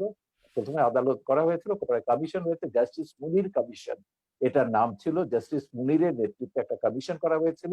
এই কমিশন পাকিস্তানের 15 জন ইসলামিক স্কলারকে এবং ধর্মীয় রাজনৈতিক দলের নেতাকে, যেসব ধর্মভিত্তিক রাজনৈতিক দল আছে, জামাতে ইসলামী এবং নেজামে ইসলামী তখন ছিল, এদেরকে ডেকেছিলেন এবং তারা কতগুলো প্রশ্ন করেছিলেন। এইটা, এই মুনির কমিশনের রিপোর্টটা আমি মনে করি একটা যুগান্তকারী বক্তব্য, যেটা হচ্ছে কেন একটা রাষ্ট্র ধর্মের ভিত্তিতে হতে পারে না। সেখানে মুনির কমিশন 4টা প্রশ্ন করেছিল প্রধান ইস্যুতে। একটা হচ্ছে ইসলাম কাকে বলে, মুসলমান কাকে বলে, এবং সেইখানে তারা বলছেন যে 15 জনের মধ্যে 15 জন 15টা ব্যাখ্যা দিয়েছেন ইসলাম এবং মুসলমানের। তারপর কতগুলো প্রশ্ন তারা করছেন, যেমন জামাত ইসলামীকে বলেছেন যে আচ্ছা আপনারা তো ইসলামী হুকুমতে বিশ্বাস করেন, কারণ দেশের অধিকাংশ মানুষ হচ্ছে মুসলমান, তাদের অনুযায়ী শরিয়া আইন অনুযায়ী চলবে। তো ভারতের সংখ্যাগরিষ্ঠ মানুষ তো হচ্ছে হিন্দু, তারা যদি এখন মনুর রাজত্বে বিশ্বাস করে, মনুর সংবিধানে বিশ্বাস করে, হিন্দু আইনে ভারত চলবে, আপনি কি সেটা মেনে নেবেন? তিনি বললেন যে ওটা ভারতের ব্যাপার, আমাদের ওখানে কিছু বলার। ওকে, একটা সেকেন্ড সেটা হচ্ছে, এখন ধরুন ভারত পাকিস্তানের সঙ্গে একটা যুদ্ধ হলো, এখন সেখানে ভারতের মুসলমানদের দায়িত্বটা কি হবে? না, প্রথমে বলে যে পাকিস্তানের হিন্দুদের দায়িত্বটা কি হবে, এখানে তো হিন্দুরা আছে। উনি বললেন না, নিশ্চয়ই ভারতের সঙ্গে পাকিস্তানের যুদ্ধ হলে হিন্দুদেরকে অবশ্যই পাকিস্তানকে সমর্থন করতে হবে, ভারতের বিরুদ্ধে যুদ্ধ করতে হবে। তারপর বললেন এবার আসুন সেখানে ভারতের মুসলমানদের দায়িত্বটা কি হবে। তারা পরিষ্কার বললেন যে ভারতের মুসলমানদের দায়িত্ব হচ্ছে পাকিস্তানের পক্ষে, ইসলামের পক্ষে লড়াই করা, তার নিজের দেশের বিরুদ্ধে। তো এরপরে তারা আরো অনেকগুলো এই ধরনের অসঙ্গতিপূর্ণ প্রশ্ন করেছেন এবং তারপর বললেন যে কে মুসলিম কে মুসলিম নয় এটা নির্ধারণ করার দায়িত্ব সংবিধান সরকারকে দেয়নি। এটা যদি করতে হয় তাহলে এখানে হানাহানি, সংঘর্ষ এটা চলতেই থাকবে। সুতরাং ওই যে কাদিয়ানীদেরকে তখন যত মুসলমান অমুসলিম ঘোষণার দাবি করেছিল, তখন তারা বলেছিলেন এটা রাষ্ট্রের এখতিয়ার নয়, এটা ধর্মের এখতিয়ার, এবং ইসলামেও আছে মোহাম্মদের উম্মতদের মধ্যে এতগুলো ভাগ হবে, কতগুলো ৭৩টা ভাগ হবে, এবং তারা কি কোথায় কি যাবে, বেহেশতে যাবে না দোজখে যাবে, আমি সেই বিতর্কে যাচ্ছি না। ইসলামের এগুলো ভাগ নিয়ে তিনি যেমন বলেন মদদি নিয়ে তাদের মধ্যে আলেমদের মধ্যে দ্বিমত আছে, খেলাফত নিয়ে দ্বিমত থাকতে পারে, মদদিরা বিশ্বাস করে, জামাত বিশ্বাস করে তারা গণতান্ত্রিক ভাবে ক্ষমতা যাবে, যে মদদি গণতন্ত্রকে একসময় কুফরি মতবাদ বলেছিলেন, নির্বাচনকে তিনি শিকারী কুকুরের দৌড় বলেছিলেন, পরে তারা আবার নারী নেতৃত্বকে হারাম বলেছিলেন, এগুলো পরে সবই তারা মেনে নিয়েছে। এইটা যদি রাজনীতিকে যদি আপনি নিয়ে আসেন, ধর্মকে যদি রাজনীতিতে নিয়ে আসেন, তাহলে এই যে বিভক্তিগুলো, এই বিভক্তিগুলো কিন্তু আপনাকে টুকরো টুকরো করে দেবে। পাকিস্তানের দিকে তাকিয়ে দেখুন, ইরাকের দিকে তাকিয়ে দেখুন, আল কায়দা আইসিস কি করেছে, তারা তো যা করেছে ইসলামের নামে কিন্তু করেছে। জনাব শাহরিয়ার কবির, আমার এখানে একটা প্রশ্ন আছে আপনার কাছে, আপনি কি মনে করেন ভারত ধর্মনিরপেক্ষ? ভারত সাংবিধানিক ভাবে ধর্মনিরপেক্ষ, কিন্তু বর্তমানে ভারত যেটা করছে এটাকে মোটেই ধর্মনিরপেক্ষ বলা যাবে না। ওকে, সেখানে ধর্মনিরপেক্ষতা রাষ্ট্র জড়াজড়ি দিয়েছে। সেখানকার যে ধর্মীয় জনগোষ্ঠী রয়েছে সেখানে কি উগ্র পন্থা রয়েছে কিনা আপনি কি মনে করেন? অবশ্যই আছে, এবং সেখানে তো তার বিরুদ্ধে লড়াই করতে হবে। সেখানকার হিন্দুদের প্রধান দায়িত্ব হচ্ছে সেকুলারিজমে যেসব হিন্দুরা বিশ্বাস করেন সেখানকার সংখ্যালঘু মুসলমানদের প্রতিষ্ঠান এবং রক্ষার দায়িত্ব তাদের। হিন্দু মৌলবাদের যে উত্থান হয়েছে বর্তমানে, সেটাকে আপনি কতটুকু বিশ্বাস করেন এবং সেই হিন্দু মৌলবাদের সর্বশক্তির সহায়তা নিয়ে বর্তমানে বিজেপি সরকার অধীন রয়েছেন? আমি এটা কখনো অস্বীকার করছি না, তো আমি মানা করলাম কখন? এটা ভারত কেন বলছেন? সারা বিশ্বব্যাপী এখন মৌলবাদের ধর্মের নামে উন্মাদনা হচ্ছে, ভারতে হিন্দু ধর্মের নামে হচ্ছে। বেশি আমাদের মুসলিম ধর্ম নিয়ে কেন হচ্ছে সেটাই প্রশ্ন। কে বলছে? কে মুসলিম নিয়ে কথা বলছে? আমি মায়ানমারে যখন বুদ্ধিস্ট মঙ্করা যখন মুসলিম নিধন নিয়ে কথা বলছে, সবচেয়ে বেশি রোহিঙ্গাদের ব্যাপারে নির্মূল কমিটি কথা বলেছে, আমাদের সংগঠন কথা বলেছে, আমরা কমিশন গঠন করেছি, আন্তর্জাতিক সেমিনার অন্তত কয়েক ডজন ইন্টারন্যাশনাল সেমিনার করেছি যে বার্মাতে বুদ্ধিস্ট মঙ্কদের একটা গোষ্ঠী, আমি গোটা বৌদ্ধ ধর্মকে বলবো না, মঙ্করা, আমি কখনো ইসলাম ধর্ম বলছি না, হিন্দু ধর্ম বলছি না, কিছু ধর্ম ব্যবসায়ী রাজনৈতিক মতলবে ধর্মকে ব্যবহার করছে, ইহুদি ধর্মের নামে যেমন করছে, হিন্দু ধর্মের নামে হচ্ছে, ইসলাম ধর্মের নামে হচ্ছে, খ্রিস্টান ধর্মের নামে হচ্ছে, এমনকি সবচেয়ে শান্তির ধর্ম যেটা বলা হয় বৌদ্ধ ধর্ম, সেই নামেও কিন্তু হচ্ছে। ভারত বার্মাতে হচ্ছে, সিলনে হচ্ছে, এগুলো আমরা দেখছি। সারা বিশ্বব্যাপী দক্ষিণ পন্থার এই তাণ্ডব গুলো আমরা দেখছি। এই জন্যই আমরা বলছি হিন্দু মৌলবাদের, কথাটা শেষ করতে দিন, হিন্দু মৌলবাদের চাইছি, আমি কোন মৌলবাদকে সাপোর্ট করি না, এমনকি নাস্তিকরাও যখন মৌলবাদীদের ভাষায় কথা বলে সেই নাস্তিকতাকেও আমি সমর্থন করি না। আমার কথা হচ্ছে বিশ্বে আস্তিক আছে, নাস্তিক আছে, ৬০০ কোটি মানুষ বিভিন্ন ধর্মে বিশ্বাস করে, ১০০ কোটি মানুষ কোন ধর্মে বিশ্বাস করে না। এই পৃথিবীতে সব মানুষের সমান অধিকার মর্যাদা নিয়ে বাস করবার অধিকার আছে। এইটাকে আপনি যে ধর্মের নামে দিন না কেন বিভক্তি করতে পারবেন না। জি, আপনার কাছে আবার আসছি ডক্টর এনায়েতুল্লাহ আব্বাসী, বলবেন দয়া করে। আপনার কাছে আমি কিছু প্রশ্ন রাখতে চাই, আমার কাছে অনেকগুলি প্রশ্ন রয়েছে, কিন্তু আপনাকে ছোট করে প্রশ্নগুলো বলছি। জনাব এনায়েতুল্লাহ আব্বাসী, যে কোরআনের রাজনীতি সম্পর্কে কোনো আয়াত রয়েছে কিনা কোরআনে, নাম্বার 1। ইতিমধ্যেই রাজনীতির ব্যাপারে কয়েকটি আয়াত এবং সহিহ হাদিস শুনিয়েছি। হ্যাঁ, এটা বলবেন। এরপর ধর্মনিরপেক্ষতা মানে কি?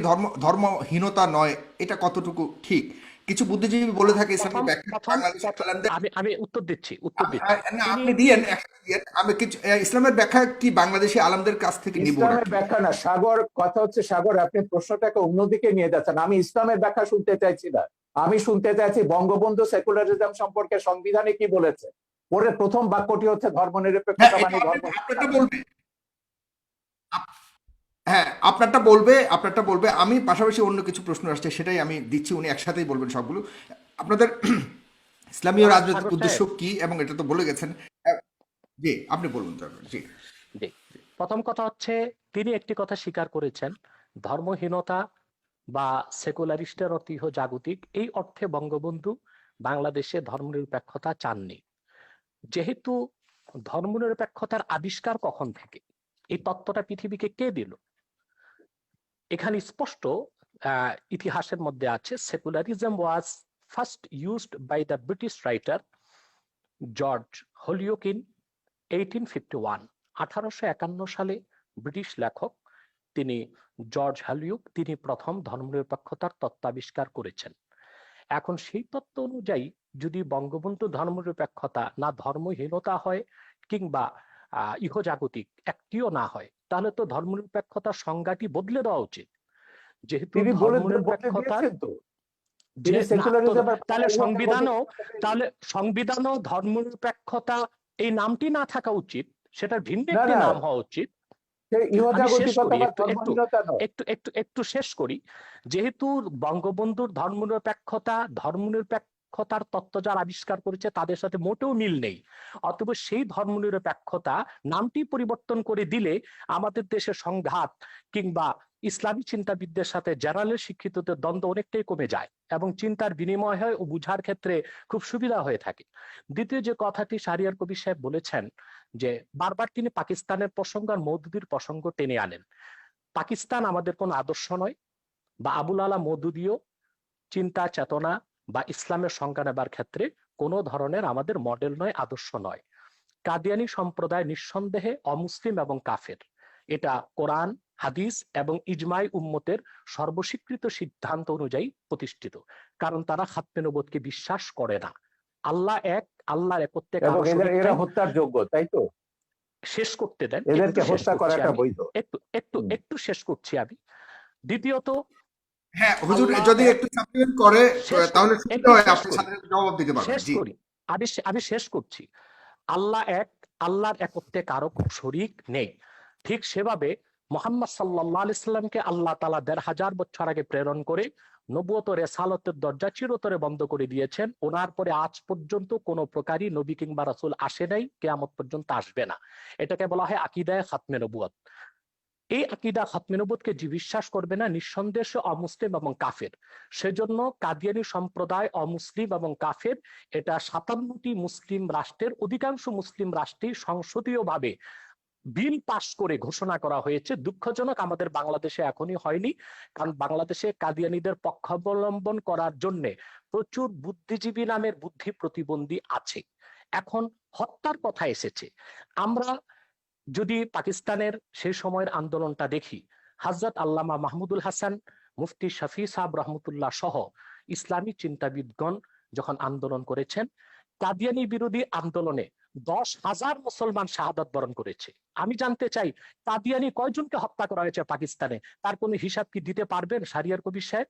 অথচ কাদিয়ানীদেরকে অমুসলিম ঘোষণার দাবি আদায় করতে যে পাকিস্তানে ১০,০০০ মুসলমান শাহাদাত বরণ করেছে, কারণ চরম সেকুলারির ধর্মনিরপেক্ষ ভুট্টো মুসলমানদের বিপক্ষে অবস্থান নিয়েছিল। ১০,০০০ মুসলমানের রক্তের বিনিময়ে কাদিয়ানীদেরকে রাষ্ট্রীয়ভাবে পাকিস্তান সরকার অমুসলিম ঘোষণা করেছিল। তৃতীয় যে বিষয়, ইসলামের সংজ্ঞা কোন বুদ্ধিজীবী কি দিল সেটা পরের কথা। আল্লাহ তাআলা স্পষ্ট কোরআনে বলেছেন, আল্লাহ তাআলা স্পষ্ট করে দিয়েছেন কোরআনে, কে মুসলিম কে অমুসলিম, কে কাফের কে মুমিন। এখন মনে করুন আমাদের শাহরিয়ার কবির সাহেব নিজকে নিশ্চয়ই মুসলিম পরিচয় দিচ্ছেন, কিন্তু কোরআনের কোথাও উনি যে মুসলিম ওনার নামটি খুঁজে পাওয়া যাবে না। তাই বলি কি ওনাকে মুসলিম বলা যাবে না? আপনি সাগর, আপনার নাম কোরআন কারীমে কোথাও নেই যে সাগর একজন মুসলিম ব্যক্তি। আপনাকে কিভাবে আমি মুসলিম বলবো? কে মুসলিম কে অমুসলিম সেই সংজ্ঞা কোরআন দিয়েছে। সেই সংজ্ঞা অনুযায়ী যে যুগে যে লোক আসবে, মুসলিমের সংজ্ঞায় যে সংজ্ঞায়িত হবে তাকে আমরা মুসলিম বলবো, অমুসলিমের সংজ্ঞায় যে সংজ্ঞায়িত হবে তাকে আমরা অমুসলিম বলবো। যেহেতু কোরআন সুন্নাহ ও ইজমাই উম্মতের মতে কাদিয়ানী সম্প্রদায় অমুসলিম, সেজন্য আমরা তাদেরকে অমুসলিম এবং কাফের জানি, এবং এটা কোরআনের মত, হাদিসের মত, ইজমাই উম্মতের মত।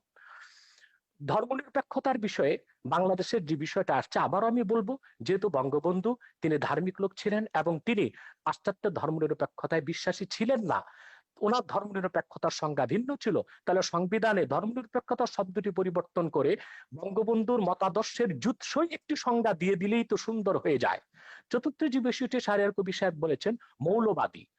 মৌলবাদ আর উগ্রবাদ এক জিনিস নয়। আমরা প্রতিটি মুসলিম নিজকে মৌলবাদী মনে করে থাকি। মৌলবাদ শব্দটার উৎপত্তি কোত্থেকে, ফান্ডামেন্টালিজম এটা কোত্থেকে এসেছে? ইউরোপে যখন রেনেসাঁ বিপ্লব হয়েছে সেখানে খ্রিস্টানরা দুই ভাগে বিভক্ত হয়েছিল, ক্যাথলিক, প্রোটেস্ট্যান্ট। প্রোটেস্ট্যান্টরা বিশ্বাস করতো আক্ষরিক অর্থে বাইবেল ঐশ্বরিক, আর ক্যাথলিকরা বিশ্বাস করতো আক্ষরিক অর্থে বাইবেল ঐশ্বরিক নয়। তখন ক্যাথলিকরা প্রোটেস্ট্যান্টদেরকে ফান্ডামেন্টালিস্ট বা মৌলবাদী আখ্যায়িত করেছিল। সেই হিসেবে যদি আমরা আক্ষরিক অর্থে কোরআনকে বিশ্বাস করার কারণে মৌলবাদী হয়ে থাকি, অবশ্যই আমরা মৌলবাদী, এবং সেই মৌলবাদকে আমরা লালন করি কোরআনকে আক্ষরিক অর্থে বিশ্বাস করার কারণে। আর যদি উগ্রবাদ সেই অর্থে মৌলবাদী বলা হয়, তাহলে আমরা বলবো আমরা মৌলবাদী নয়, আমরা পরামর্শহীনচু। আমরা খেলাফতে বিশ্বাসী, ইসলামের মূলে বিশ্বাসী, এবং ইসলামের রাজনৈতিক আদর্শে বিশ্বাসী। খেলাফতটা কিভাবে কায়েম হবে একটু ব্যাখ্যা করেন। হ্যাঁ, খেলাফত বিভিন্ন ভাবে কায়েম। যে কাজটি এখন বাংলাদেশে হচ্ছে, জনমত তৈরি করা হচ্ছে, যারা ইসলামী রাজনীতির পক্ষে তারা আলাপ আলোচনার মাধ্যমে, ওয়াজ নসিহতের মাধ্যমে মানুষকে এটি বুঝাতে সক্ষম হচ্ছে ইলেকশন কোরআন সুন্নাহর না, কোরআন সুন্নাহর রাজনৈতিক, সেটাও বলছি। আপনারা কি ইলেকশন করবেন না? সেটা বলছি আমি।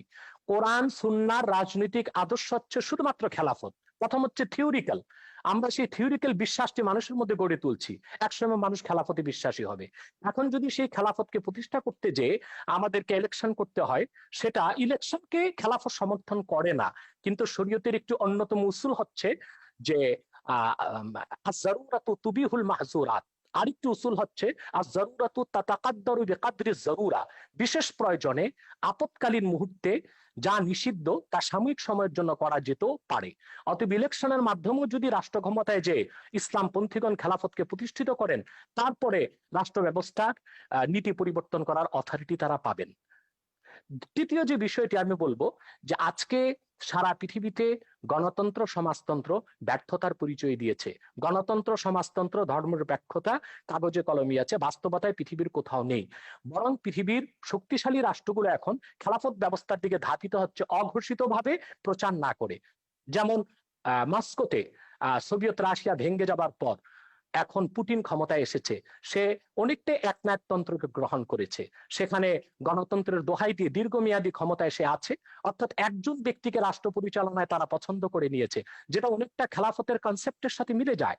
চায়নাতে প্রধানমন্ত্রীকে আজীবন ক্ষমতা তারা দিয়েছে, সেটাও খেলাফতের সাথে অনেকটা সাদৃশ্য অবলম্বন করে।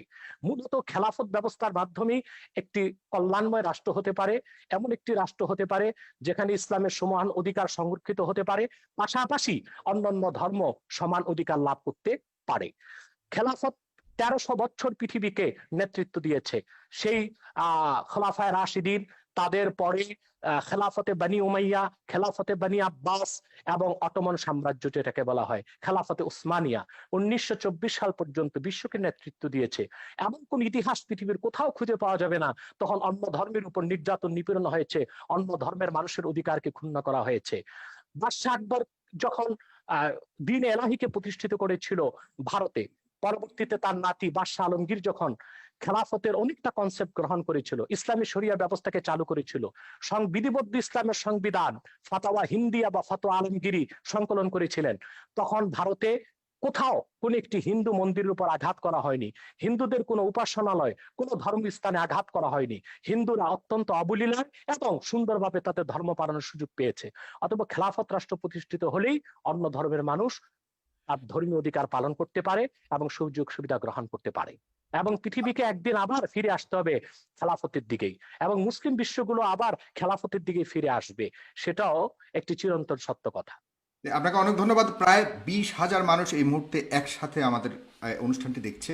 দর্শক, আপনারা অবশ্যই এই 20,000 মানুষ যারাই দেখছেন তারা অবশ্যই আমাদের পেজটিকে লাইক দেবেন, এবং আমাদের যে ইউটিউব চ্যানেলটি আছে সেখানে একটু পরে এটা আবারও প্রচারিত হবে, সেখানে আপনারা দেখতে পাবেন। যারা প্রথম থেকে দেখতে পারেননি তারা অবশ্যই আমাদের ইউটিউব চ্যানেলটিকে সাবস্ক্রাইব করবেন। জনাব শাহরিয়ার কবির আপনার কাছে আসছে, আপনার অনেক শুনেছেন জনাব ডক্টর এনায়েতুল্লাহ আব্বাসীর কথা।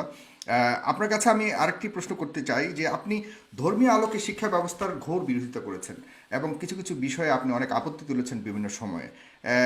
সেটা আসলে যদি বাই চয়েস হয়ে থাকে যে আমি ধর্মীয় শিক্ষায় শিক্ষিত হতে চাই, সেখানে সমস্যাটা কেন, আপত্তিটা কেন? না, ধর্মীয় শিক্ষা তো আমি কখনো বিরোধিতা করিনি। আমি কখনো বলিনি মাদ্রাসা ব্যবস্থা তুলে দিতে হবে, যদিও আমাদের সংবিধানে আছে একমুখী শিক্ষা হতে হবে।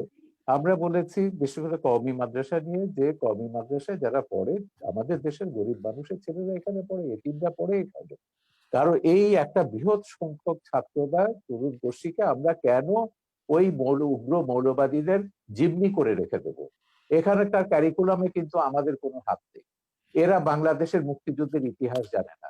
তাদের যে জাতি যে হাজার বছরের বাঙালি জাতির যে একটা সমৃদ্ধ ইতিহাস রয়েছে, সম্প্রীতির ইতিহাস রয়েছে, মানবতার ইতিহাস রয়েছে, মানুষকে ভালোবাসার ঐতিহ্য রয়েছে, এগুলো কিন্তু কিছুই তারা জানে না। তাদের মাথার মধ্যে জেহাদ ঢোকানো হচ্ছে, খেলাফত ঢোকানো হচ্ছে, ভিন্ন মত, ভিন্ন ধর্ম, ভিন্ন জীবনধারায় যারা বিশ্বাসী তাদেরকে হত্যা করতে হবে। হত্যার বিবরণগুলো দেখলেই তো আপনি বুঝবেন। হত্যার যে এই যে যখন আপনার এই যে 15 সালে 16 সালে যখন এই যে ধারাবাহিক ব্লগারদের হত্যা করা হলো, একটা ঘটনা আমি বলি।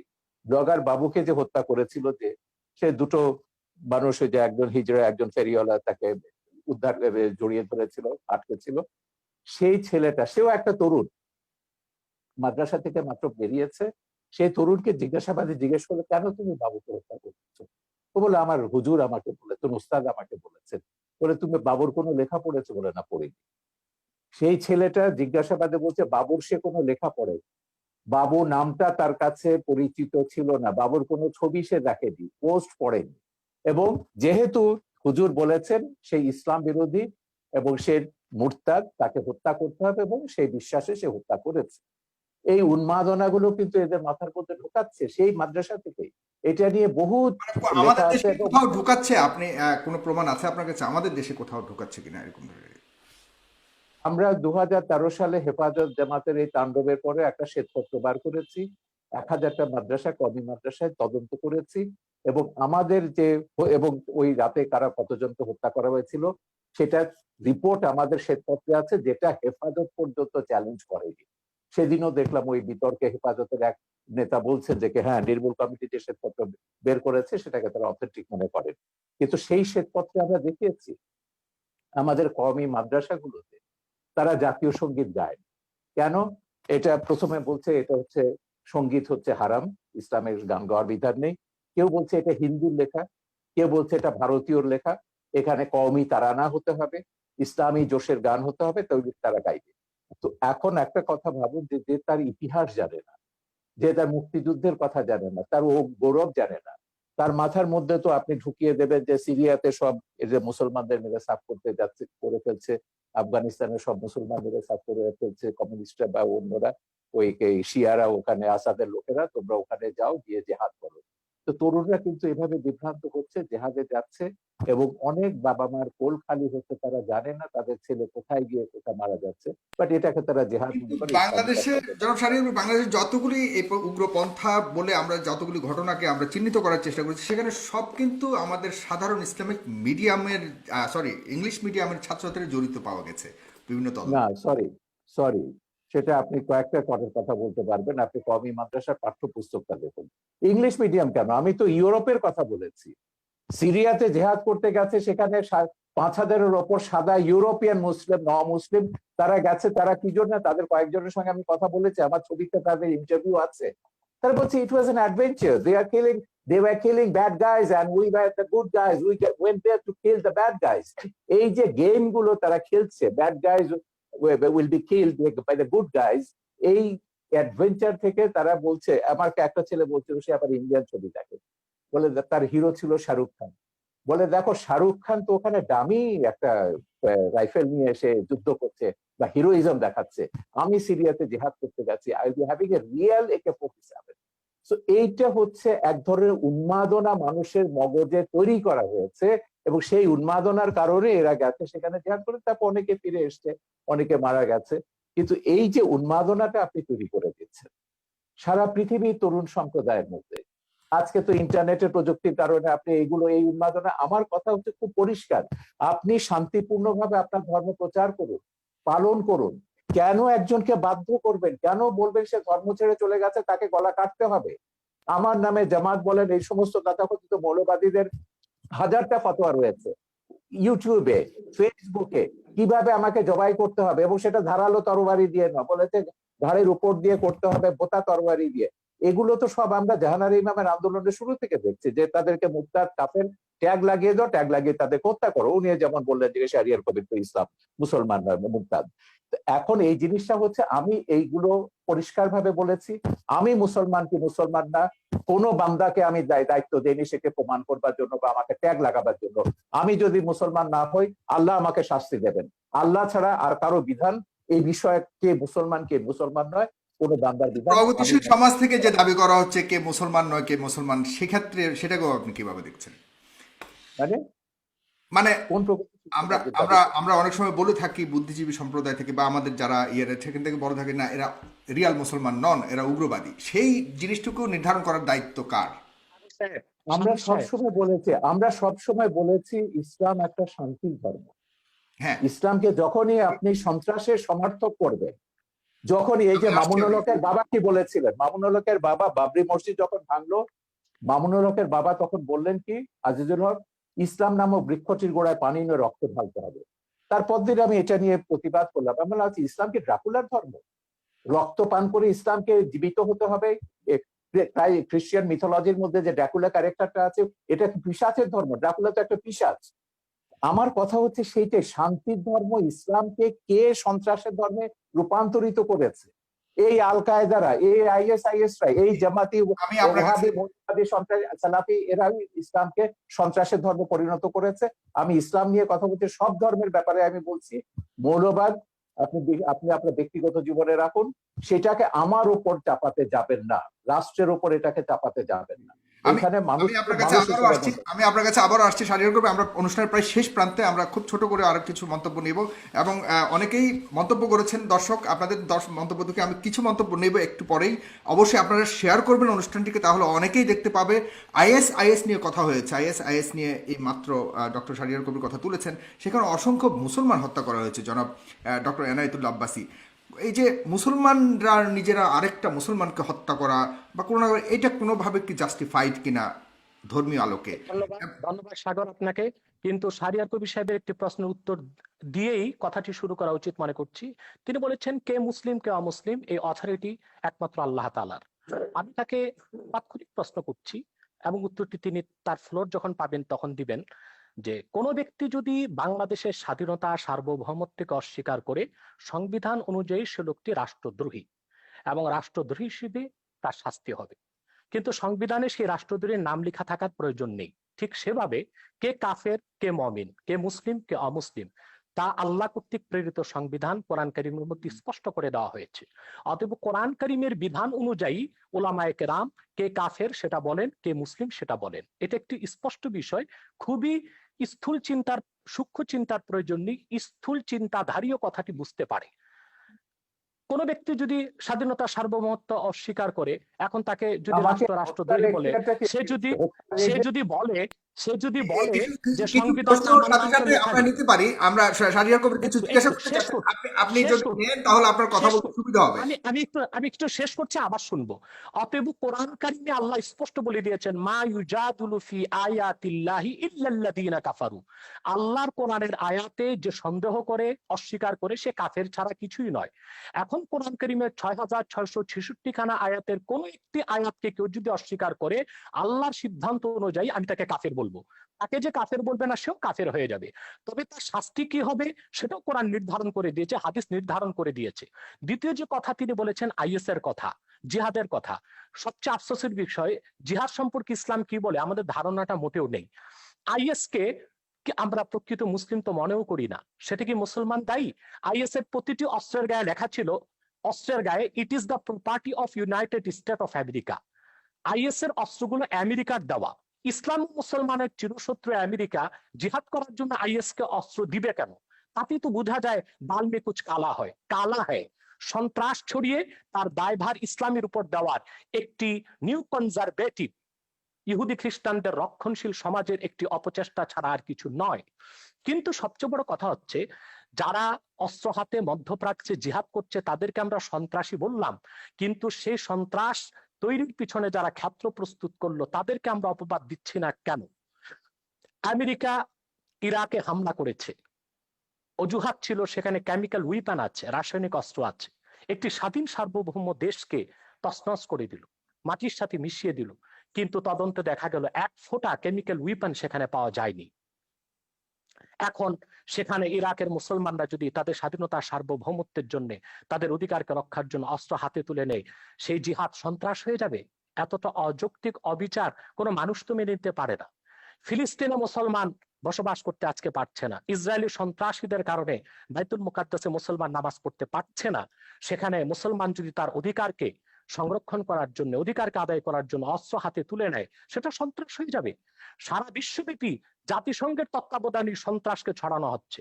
বাংলাদেশের বিষয়ে বলা হচ্ছে কওমি মাদ্রাসার ছাত্ররা সন্ত্রাস করে, অথচ জেএমবি যখন বাংলাদেশে সিরিজ বোমা হামলা করেছে, কওমি মাদ্রাসাগুলো মাঠে ঘাটে আন্দোলন করেছে সন্ত্রাসের বিরুদ্ধে। হাটহাজারী থেকে আহমদ শফি সাহেব তখন মহাপরিচালক ছিলেন, তিনি স্পষ্ট করে ব্যাখ্যা দিয়েছিলেন নিরপরাধ মানুষকে বোমা মেরে হত্যা করা ইসলাম সমর্থন করে না। সে দায়টা কওমি মাদ্রাসা কেন দিবে? এদেশের মাদ্রাসাগুলো কেন দিবে? বরং পিছনে কারা জড়িত ছিল তারাই দায়ী হবে বলে আমরা বিশ্বাস করি। রমনা বটমূলে যখন বোমা হামলা করা হয়েছিল, তখন আমরা দেখেছি দায় দেওয়া হয়েছিল মাদ্রাসা ছাত্রদের, কিন্তু রমনা বটমূলে বোমা হামলার 1 ঘন্টা পরই আমরা দেখেছি বামপন্থী কিছু সংগঠন ব্যানার নিয়ে আলেম ওলামার বিরুদ্ধে মিছিল বের করেছে। তারা কি করে জানতো যে 1 ঘন্টা আগে রমনা বটমূলে বোমা হামলা হবে? নিশ্চয় ঘটনাটির সাথে তারা জড়িত ছিল। সন্ত্রাসী কর্মকাণ্ড করে দায় তারা আলেম ওলামা পীর মাশায়েখের উপর দেওয়ার চেষ্টা করেছে। আলেম ওলামা পীর মাশায়েখদের ইমেজকে, সম্মানকে ক্ষুণ্ণ করার জন্য, এবং বাংলাদেশে যেন ইসলামের রাজনৈতিক উত্থান না ঘটে সেটা ঠেকাবার জন্য। অতএব না জেনে তথ্য প্রমাণ আমি ছাড়া। যেটা হচ্ছে, আপনি আহমেদ শফির কথা বললেন, আপনি একটু মন্তব্য করুন। এই আহমেদ শফি 2013 সালের 15ই ফেব্রুয়ারি সমস্ত তথাকথিত ইসলামিক পত্রিকাগুলোতে, জামাতের এবং তাদের সহযোগীদের পত্রিকা আধা পৃষ্ঠা একটা খোলা চিঠি লিখেছেন প্রধানমন্ত্রীকে। সেখানে আমার নাম, মুনতাসির মামুনের নাম, জাফর ইকবালের নাম, আমাদের সবার নাম উল্লেখ করে বলেছিলেন এইসব নাস্তিক, মুরতাদ, কাফের এরা।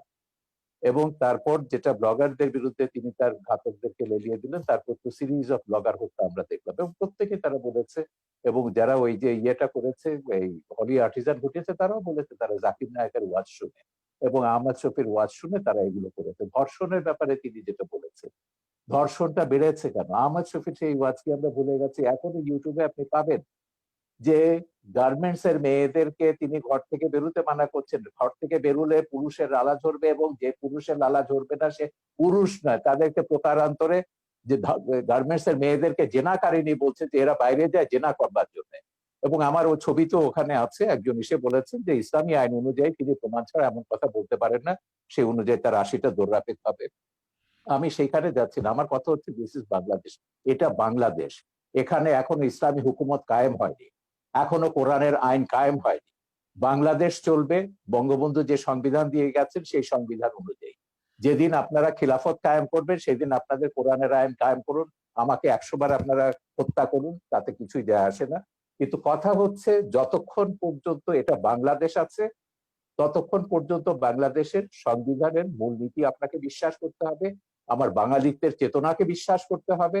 ধর্ম আমি 100 বার বদলাতে পারি, কিন্তু আমি কখনো আমার এথনিক আইডেন্টিটি, বাঙালি সত্তা, আপনিও এখন বাংলায় কথা বলছেন, আপনি নিজেও একজন 1000 বছর ধরে আপনার পূর্বপুরুষরা বাঙালি ছিলেন, এবং ইসলাম গ্রহণ করবার আগে অন্য ধর্ম ছিল কিংবা কোনো ধর্ম ছিল না। ধর্ম আপনি বদলাতে পারেন, কিন্তু যেটা আপনি বদলাতে পারেন না সেটা হচ্ছে আপনার জাতিসত্তা, এথনিক আইডেন্টিটি। এথনিসিটি অনুযায়ী আমরা 5000 বছরের একটা প্রাচীন জাতি। এই প্রাচীন জাতির আমাদের একটা সভ্যতা আছে, ঐতিহ্য আছে, এবং সংবিধানেও এগুলো রক্ষার কথা দায়িত্ব রাষ্ট্রকে দেওয়া হয়েছে। আমাদের ঐতিহ্য এগুলো আমাদের রক্ষা করতে হবে, তারপরে আমরা যে যা ধর্ম পালন করব। কেউ যদি ধর্ম পালন না করে, তারও এই দেশে থাকবার সমান অধিকার মর্যাদা দিতে হবে, এবং আছে, সংবিধান অনুযায়ী সেটা আছে। আমার কথা হচ্ছে সহিষ্ণুতা প্রদর্শন করুন, সৌভ্রাতৃত্ব প্রদর্শন করুন, ইসলামকে কলঙ্কিত করবেন না, রাজনীতি টেনে এনে সন্ত্রাসকে বৈধতা দিয়ে ইসলামকে আপনারা দয়া করে কলঙ্কিত করবেন না। পশ্চিমারা একটা অজুহাত পেয়ে গেছে, ইসলাম ব্যাশিং একটা শব্দ পশ্চিমে, এবং তাদেরকে গিয়ে বোঝাতে হয় যে না, আমাদের দেশে ইসলাম হচ্ছে এটা সুফিদের ইসলাম, এটা শান্তির ইসলাম, কিছু সংখ্যক বিপদগামী এগুলো আইএস আল কায়দার প্ররোচনায় তারা এগুলো করছে। কিন্তু এই কথাগুলো যখন আমরা ভিন্ন ধর্মকে যখন আক্রমণ করছি ওয়াজের নাম, ভিন্ন মতাবলম্বীদের যখন আক্রমণ করছি ওয়াজের নাম, এবং অশ্লীল কদর্য ভাষায় কথা বলা হচ্ছে, এবং তখন আপনি কি ধারণাটা দিচ্ছেন ইসলাম সম্পর্কে সেটা বলুন।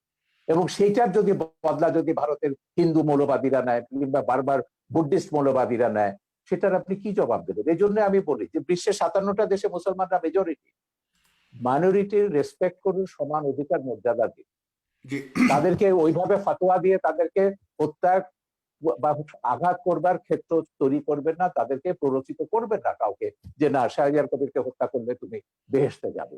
এটাই তো তৈরি করা হচ্ছে উন্মাদনা। ব্লগার হত্যার পেছনে এটাই ছিল যে ওকে খুন করতে পারলে, বাবাকে খুন করতে পারলে তুমি বেহেশতে যাবে। জি জনাব এইটাই সাহেব, আমি বলি। আপনার কাছে অনেকগুলি প্রশ্ন দর্শক সারি থেকে অনেকেই লিখেছেন। আমি সব প্রশ্ন করা সম্ভব নয়। প্রায় 9,000 শেয়ার করেছেন, এখান থেকে প্রায় হাজার হাজার মন্তব্য এসছে।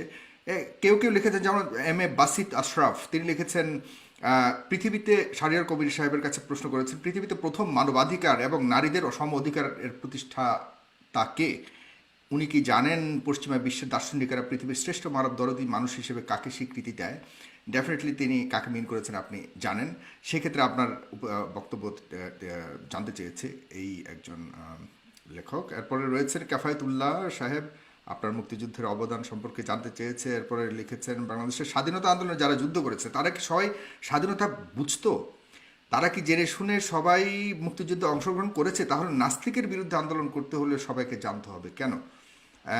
এই ধরনের অনেকগুলি প্রশ্ন করেছেন। মাওলানা ওমর ফারুক লিখেছেন, পারভেজ জুয়েল লিখেছেন, এমডি মাসুম লিখেছেন, শাহিদ আহমেদ লিখেছেন, অনেকেই লিখছেন, লিখে যাচ্ছেন। আপনারা লিখতে থাকুন, আমি সম্ভব হলে কিছু নেব। তবে এই পর্যায়ে অনুষ্ঠানের শেষ প্রান্তে চলে এসেছি, 2 মিনিট করে শুধুমাত্র আপনারা দুজন আবারও শেষ বক্তব্য দেবেন। এগুলো কিন্তু জামাতিদের একটা পরিকল্পিত ব্লগ আছে। যখনই আমি কোনো কথা বলি টকশোতে 1000 2000 এগুলো ডিসলাইক আসবে এবং প্রশ্নগুলো করা হবে মুক্তিযুদ্ধ নিয়ে। এটা বলতে বলতে আমি ক্লান্ত হয়ে গেছি। আমার মুক্তিযুদ্ধের কি অবদান আছে, বাংলাদেশের স্বাধীনতা যুদ্ধের দলিলপত্রটা এটা আগাগোড়া পড়ুন। আমি বলে দেবো না কোন পৃষ্ঠা, আপনাকে পড়তে হবে। এই সুযোগে যদি মুক্তিযুদ্ধের ইতিহাসটা আপনাদের মাথায় ঢোকে, পড়ে দিন শাহরিয়ার কবির কি করেছে মুক্তিযুদ্ধে, সাংস্কৃতিক স্কোয়াডে কি অবদান ছিল, সেখানে পাবেন। দ্বিতীয় কথা হচ্ছে মানবাধিকার নিয়ে। এখন মানুষের অধিকার মর্যাদা প্রত্যেককে বিশ্বাস করতে হবে। এই পৃথিবীতে আমি শুরুতেই বলেছি যে আমরা 700 কোটি মানুষের মধ্যে 150 কোটি মুসলমান আছে, 150 কোটি হিন্দু আছে, 250 কোটি 200 কোটি খ্রিস্টান আছে, অন্য ধর্মাবলম্বী আছে, নাস্তিকও আছে। আমাদেরকে এই পৃথিবীটাকে বাসযোগ্য করতে হবে, এখানে বাঁচতে হবে সমান অধিকার মর্যাদাকে রেসপেক্ট করে। আমি শুধু এইটাই বলছি, আল্লাহ মানুষ সৃষ্টি করেছেন, আল্লাহ শুধু মুসলমান সৃষ্টি করেন।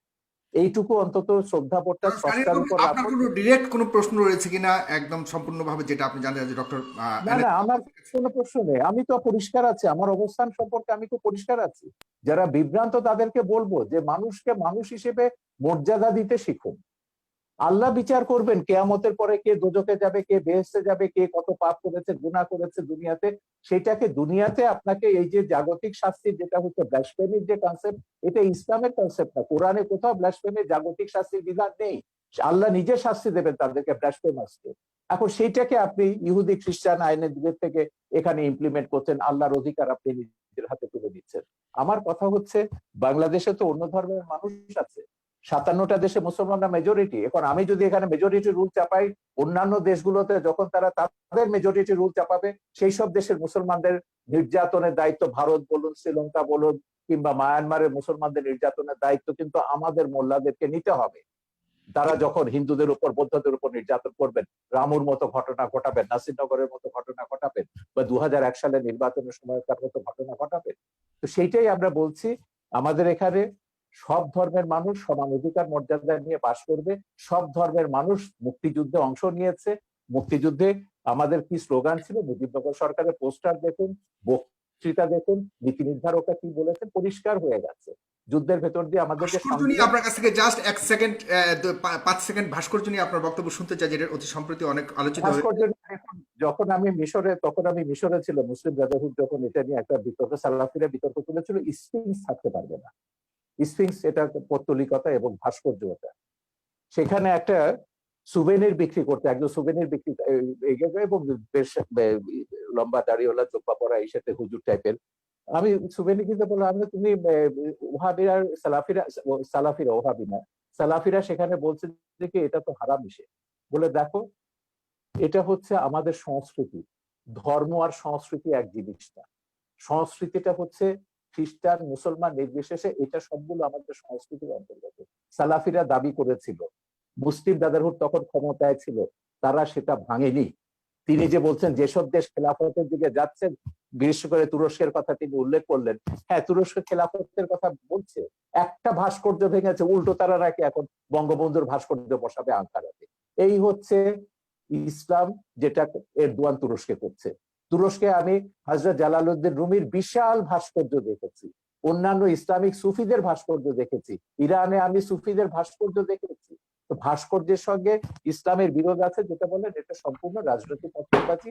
ভাস্কর্য সভ্যতার অংশ, ইতিহাসের অংশ, ইতিহাসের মহানায়ক সেটা ইসলামিক স্কলার আছেন, অন্যান্য আছেন, স্কলাররা আছেন, মিশরে যান, ইসলামিক স্কলার কেন, বুদ্ধিজীবীদের দেখবেন, সঙ্গীতকারদের দেখবেন, উম্মে কুলসুম বিশাল আরব বিশ্বের সবচেয়ে পপুলার গায়িকা, তার বিশাল ভাস্কর্যে ভাস্কর্য আছে। ভাগাভাগি চলছে, এটা কি আপনি মনে করেন যে রাজনৈতিক কোনো ঘৃণিত? এটা পুরো রাজনীতি, এর সঙ্গে ইসলামের কোনো সম্পর্ক নেই, একদম রাজনীতি। ইসলামিক মোল্লা ওমর যেটা আফগানিস্তানে করেছে সেই কাজটাই তারা এখানে রিপিট করছে। মোল্লা ওমর এখানে কারা বলতে ইসলামের কারা করছে বর্তমানে বাংলাদেশে, যে আপনি ভাস্কর্য ভাঙার পেছনে কাদেরকে দায়ী তারা তো সবগুলো, তারা তো ঘোষণা দিয়ে করছে, খেলাফত, হেফাজত, যারা ইসলামী শাসনতান্ত্রিক আন্দোলন বা তাদেরকে যারা সাপোর্ট করে, যাদের পেছনে জামাত বিএনপি তো রয়েছে, যাদের পেছনে রাজশাহীতে আমরা আইএসআই রয়েছে। দেখেছি আওয়ামী লীগের নেতাদেরকে গ্রেফতার করা হয়েছে। আরে ওটা বাঘা যতীনেরটা তো কাগজে বেরিয়েছে, এটা স্কুল কমিটি নিয়ে তাদের মধ্যে দ্বন্দ্ব, এটার সঙ্গে ভাস্কর্য ভাঙার কোনো সম্পর্ক নেই। ওকে, ভাস্কর্য নিয়ে 2013 সাল থেকে বঙ্গবন্ধু এখানে উপলক্ষ, বঙ্গবন্ধুর গায়ে হাত দিয়েছে বলে আওয়ামী লীগের টনক নড়েছে কেন? হেফাজতে 13 দফায় ভাস্কর্য ভাঙার কথা নেই, জামাত ইসলামী আগে ভাস্কর্য ভাঙার কথা বলেনি। হেফাজতে 13 দফায় যা আছে, কাদিয়ানীদের কাফের ঘোষণা থেকে শুরু করে ব্লাসফেমি এন্ড পানিশমেন্ট করা, সবগুলোই হচ্ছে জামাতের দফা। এখন এগুলোকে তিনি যতই পার্থক্য করুন না কেন, জামাতের সঙ্গে আমাদের পার্থক্য আছে, তিনি কিন্তু কাদিয়ানীদের কাফের ব্যাপারে জামাতের সঙ্গে একমত, ব্লাসফেমি আইন চালুর ব্যাপারে তিনি জামাতের সঙ্গে একমত, ভাস্কর্য ভাঙার ব্যাপারও আশা করি তিনি নিশ্চয়ই একমত হবেন ওদের সঙ্গে। তো এইটাই হচ্ছে মিলের জায়গাটা। আমি বলছি যে রাজনীতিতে যখনই আনবেন ইসলামকে বা কোনো ধর্মকে, তখনই ওই বার্মার মতন ঘটনা ঘটবে, ভারতের মতন ঘটনা ঘটবে, বাংলাদেশের মতন ঘটনা ঘটবে, পাকিস্তানের মতন ঘটনা ঘটবে। এতে করে কি বিশ্বে শান্তি আসবে বা কোনো দেশে আমরা কি শান্তিতে বাস করতে পারবো? আমার কথা হচ্ছে আমরা সবাই শান্তিতে বাস করতে চাই। এই প্রশ্নটা আমাদের সবারও জনাব ডক্টর এনায়েতুল্লাহ আব্বাসী, আপনি শেষ কথা বলবেন আজকের অনুষ্ঠানের, এবং আপনার কাছে প্রশ্ন অনেকেই করেছে, কিন্তু আমি অনেকের প্রশ্ন নিতে পারছি না, শেষ প্রান্তে চলে এসেছি। মাননীয় আইজিপি মহোদয় বলেছেন যে বাংলাদেশ মৌলবাদী দেশ নয়। আপনারা কার ইশারায় কোন এজেন্ডা বাস্তবায়নের জন্য দেশটাকে মৌলবাদী চরিত্রের তকমা আটানোর চেষ্টা করছেন? আমরা তো আরব সহ বিভিন্ন রাষ্ট্র দেখি না জঙ্গি মিছিল করতে, জঙ্গি মিছিলের কথা বলেছে, কিন্তু আপনারা আমাদের কথায় কথায় আমাদের দেশে জঙ্গি মিছিল করেন। তাহলে দেশটিকে জঙ্গিবাদের দিকে ঠেলে দিচ্ছেন কিনা, কারো উদ্দেশ্য হাসিল করতে চাচ্ছেন কিনা? এবং ফ্রান্সের কথা বলেছেন তিনি, পাশাপাশি তিনি বলেছেন যে এদেশে ইসলাম প্রচার করেছিলেন সুফি সাধকরা, তারা কিন্তু কখনোই তরবারি প্রয়োগের মাধ্যমে ইসলাম প্রচার করেনি। আপনারা কেন এখন এমন উস্ফলন দেখাচ্ছেন? এটা কেন, বা এ ব্যাপারে উনি প্রশ্ন করেছেন আপনাদের আলেম সমাজের। ধন্যবাদ সাগর। প্রথমে শাহরিয়ার কবির সাহেবকে বলবো যে তিনি জামাত ফোবিয়াতে ভুগতেছেন, সব জায়গায় জামাতের গন্ধ পান তিনি, এটা ঠিক নয়। আমি আবারও বলছি, এদেশের মূলধারার আলেম ওলামার সাথে জামাতের কোনো সম্পর্ক নেই, যদিও বা একটি বিরাট জনগোষ্ঠী জামাতের অনুসরণ করছে। কাদিয়ানীরা নিঃসন্দেহে অমুসলিম এবং কাফের, এটা পৃথিবীর সকল মুসলমানের মত, কোরআনের মত, সুন্নার মত, ইজমায় উম্মতের মত। তারা কাফের এবং অমুসলিম, তাদেরকে যারা এটা কাফের বলবে না মওদুদির তারাও প্রথম কাফের। লেখা, কাদিয়ানী না, মাসালাটা এটা মওদুদির লেখা। ভুল, আপনি জানেন না এটা, কাদিয়ানী আপনি মাসালা কি জানেন না। মওদুদি লিখেননি? কাদিয়ানী মাসালা মওদুদি, মওদুদি আমি বলছি, প্রথম কাদিয়ানীদের বিরুদ্ধে আন্দোলনের ডাক দিয়েছেন আল্লামা ইউসুফ বিন নুরি রহমতুল্লাহ, করাচি ইউসুফ বিন নূর মাদ্রাসার যিনি মোহতামিম ছিলেন। আন্দোলনে পুরোধা নেতৃত্ব দিয়েছেন আমার ওস্তাদ মোহতারাম আল্লামা তাকি উসমানী এবং মুফতি শফি রহমতুল্লাহ। সাথে আন্দোলনে যোগ দিয়েছিল আবুল আলা মওদুদি এবং তার লোকজন। বরং পাকিস্তানের সকল ঘরানার মুসলিমরাই কাদিয়ানী বিরোধী আন্দোলনে অংশগ্রহণ করেছিল। দ্বিতীয় যে এবং ওই কথাটি মামলায় কিন্তু আমি মওদুদির মৃত্যুদণ্ড হয়েছিল, আর কারো না, মওদুদির মৃত্যুদণ্ড হয়েছিল ওই মামলাতে, যেটা সৌদি বাদশার অনুরোধে প্রত্যাহার করা। সেটা মৃত্যুদণ্ড কার হলো সেটা হয়তোবা পাকিস্তান সরকারের রাজনৈতিক কোনো প্রতিহিংসা ছিল মওদুদির উপর, সেজন্য মওদুদিকে মামলা দেবার চেষ্টা করেছে। আর যেহেতু অন্যান্য নেতৃবৃন্দ রাজনীতিতে জড়িত ছিলেন না, তাদেরকে মামলা দেবার সুযোগ হয়নি, এটা একটি কারণ হতে পারে। দ্বিতীয় যে বিষয়টি বললেন, ব্লগারদের বিষয়। ব্লগারদেরকে কারা হত্যা করেছে তাদেরকে আপনারা দায়ী করলেন, কিন্তু ব্লগারদেরকে বাক স্বাধীনতার দোহাই দিয়ে, মুক্ত চিন্তা লালন করার দোহাই দিয়ে ইসলাম এবং ইসলামের মূলনীতির বিরুদ্ধে অকথ্য ভাষায় গালিগালাজ বিষোদগার তারা যে করলো, তখন রাষ্ট্রীয়ভাবে তাদেরকে কেন বাধা দেওয়া হয়নি? যদি তাদেরকে রাষ্ট্রীয়ভাবে বাধা দেওয়া হতো, ধর্মনিরপেক্ষতার যদি একটি সংজ্ঞা এটাও হয় সকল ধর্মের অধিকার রক্ষা করা, তাহলে আপনি ইসলামের অধিকার রক্ষা করবেন না? এটা কেমন ধর্মনিরপেক্ষতা? আপনার আপনার তো 57 ধারায় সব ব্লগারদেরকে গ্রেফতার করা হয়েছে। আপনার ব্লগারদেরকে হত্যার আগে কাউকে গ্রেফতার করা হয় নাই। যখন সরকার দেখেছে একটি ব্লগার বাংলাদেশে আর বেঁচে থাকবে না, তখন ব্লগারদের নিরাপত্তার জন্য তাদেরকে গ্রেফতার করা হয়েছে। কিন্তু যদি ব্লাসফেমি আইন বাংলাদেশে থাকতোই, তাহলে তো ব্লগারদের এই সুযোগ হতো না, তাহলে কারো তো হাতে অস্ত্র নেবার প্রয়োজন হতো না। তৃতীয় যে বিষয়টি আপনি বলেছেন, সুফিবাদের মাধ্যমে ইসলাম এসেছে, এবং আইজিপির যে প্রশ্ন এসেছে, আইজিপি মহোদয় এর কথা থেকে তো স্পষ্ট বোঝা যাচ্ছে তিনি ইসলামের প্রতি অত্যন্ত শ্রদ্ধাশীল, হয়তো বা মিস আন্ডারস্ট্যান্ডিং আছে তার। সেটা হচ্ছে, তরবারির জোরে ইসলাম আসে নাই, কিন্তু ইসলাম প্রতিষ্ঠায় তরবারি ব্যবহার হয়েছে। তরবারির জোরে ইসলাম প্রতিষ্ঠিত হওয়া এক জিনিস, আর ইসলাম প্রতিষ্ঠায় তরবারি ব্যবহার আরেক জিনিস। ইসলাম যে জিহাদ দিয়েছে তা অনেকটাই ডিফেন্সিভ, অফেন্সিভ নয়। যখন ইসলাম প্রতিষ্ঠার ক্ষেত্রে অমুসলিম শক্তি অন্যায়ভাবে হামলা করেছে, আক্রমণ করেছে, তখনই তরবারির ব্যবহার করতে হয়েছে। এমনকি এই ক্ষেত্রে আমি উদাহরণ দিব মঈনুদ্দিন চিশতি রহমতুল্লাহ। তিনি যখন আজমিরে আসলেন, ইসলামের শাশ্বত বিধান, ইসলামের উদারতার মাধ্যমে ইসলামের দাওয়াত দিলেন, বারবার তাকে আঘাত করেছে সে পৃথ্বীরাজ। তখন ইসলামকে সুসংহত করতে যে মোহাম্মদ ঘড়িকে তিনি আহ্বান করেছেন। তরবারির জোরে তিনি ইসলাম প্রতিষ্ঠিত করেননি, তবে ইসলাম প্রতিষ্ঠার ক্ষেত্রে তরবারির ব্যবহার হয়েছে, সেটা একটা ভিন্ন জিনিস। চতুর্থ যে বিষয়টি তিনি বলেছেন, সন্ত্রাস। সন্ত্রাস তো আমাদের দেশে অনেক রকম সন্ত্রাস হচ্ছে। যারা কলমের মাধ্যমে দুর্নীতি করে হাজার হাজার কোটি টাকা বিদেশ পাচার করছে, তারাও তো সন্ত্রাসী, কলম সন্ত্রাসী তারা। যারা বাংলাদেশে বন জঙ্গল উজাড় করে গাছপালা সবকিছু বিক্রি করে খেয়ে ফেলছে, তারা পরিবেশ সন্ত্রাসী। অনেক রকম সন্ত্রাসী আমাদের বাংলাদেশে আছে। কিন্তু আমাদের দেশে যে অস্ত্র সন্ত্রাসীর কথা বলছেন, এটা জুজুর ভয়। আসলে বাংলাদেশে কোনো সশস্ত্র জিহাদি সংগঠনের অস্তিত্বই নেই। জেএমবি বলে যেটা ছিল, সেটা অনেক তদন্তের বিষয়, সেটার সাথে মূলধারার ইসলামপন্থী ও মাদ্রাসার ছাত্রদের কোনো সম্পর্ক নেই। হোলি আর্টিজারে আমরা দেখেছি যারা সন্ত্রাসী হামলা করেছে বলা হচ্ছে, তারা কেউ মাদ্রাসার ছাত্র ছিল না, তারা ইংলিশ মিডিয়ামের ছাত্র ছিল। যদিও বা তারা বলেছে জাকের নায়কের কথায় তারা উদ্বুদ্ধ হয়েছে। আমি ওপেন চ্যালেঞ্জ করব, জাকের নায়কের এমন একটি বক্তব্য কেউ দেখাতে পারবে না যেখানে তিনি সশস্ত্র, যেখানে তিনি সন্ত্রাসকে উস্কে দিয়েছেন। জাকির নায়কের কোন একটি বক্তব্যে এটা দেখানো যাবে না। মূলত এটা ছিল একটি প্রি প্ল্যান প্রোগ্রাম। জাকির নায়কের বক্তব্য বন্ধ করা, ভারত থেকে তাকে বিতাড়িত করার জন্য এটা একটি সাজানো নাটক ছিল। এবং তাতেও আমাদের বাংলাদেশের কোনো মাদ্রাসার ছাত্র শিক্ষক জড়িত ছিল না, ইংলিশ মিডিয়ামের ছাত্ররা জড়িত ছিল। অতএব কোথায় কোথায় সন্ত্রাসের দায়ভার এদেশের আলেম ওলামা, পীর মাশায়েখ ও মাদ্রাসা ছাত্রদের উপর দেওয়া, এটা অবিচার ছাড়া আর কিছুই নয়। এটা প্রত্যক্ষ বা পরোক্ষ যেভাবেই হোক ইসলাম বিদ্বেষ ছাড়া আর কিছু নয়। শিক্ষা ব্যবস্থায় আজকে ধর্মনিরপেক্ষতার প্রভাব বাড়ানো হয়েছে। সেখানে বাংলাদেশের শিক্ষা ব্যবস্থায় যে ধর্মনিরপেক্ষতার প্রভাব আসতেছে, সেটাকে আমরা দেখতেছি ধর্মহীনতা। ইসলামের মূল আকীদা বিরোধী অনেক শিক্ষা আমাদের শিক্ষা ব্যবস্থায় ঢুকানো হয়েছে। যেমন নবম থেকে মাস্টার্স পর্যন্ত প্রাণীবিজ্ঞান, জুলজিতে দ্য থিওরি অফ এভোলিউশন, ডারউইনের বিবর্তনবাদকে ঢুকানো হয়েছে বাংলাদেশে। অথচ সারা দুনিয়ার বিজ্ঞানীগণ একমত হয়েছে, the theory of evolution is not a scientific fact, it is nothing but hypothesis of Darwin. বিবর্তনবাদ এটা বৈজ্ঞানিক কোনো প্রমাণিত বিষয় নয়, এটা হচ্ছে ডারউইনের একটি মন গড়া মতবাদ। অথচ তা আমাদের শিক্ষা ব্যবস্থায় ঢুকানো হয়েছে। যারাই বিবর্তনবাদ করবে, পরকালে তারা অবিশ্বাসী হবে, ইসলাম থেকে তারা দূরে সরে যাবে। অত্যন্ত কৌশলে ধর্মনিরপেক্ষতা যে সংজ্ঞাতেই আমাদের দেশে বলা হোক, বঙ্গবন্ধু যে সংজ্ঞায় ধর্মনিরপেক্ষতার কথা বলেছিলেন, আজ ধর্মনিরপেক্ষতার ধ্বজাধারীরা বঙ্গবন্ধু সেই আদর্শে নেই। তারা ধর্মনিরপেক্ষতাকে ধর্মহীনতার দিকে নিয়ে যাচ্ছে। অতএব যদি প্রকৃত অর্থেই বঙ্গবন্ধুর ধর্মনিরপেক্ষতাকে সংবিধানে প্রতিষ্ঠিত করা হয়, সেটা ধর্মহীনতা নয়, বরং তার নাম পরিবর্তন করে এমন একটি নাম দেওয়া দরকার যেটার সাথে ধর্মনিরপেক্ষতার কোনো সম্পর্ক প্রমাণিত হবে না।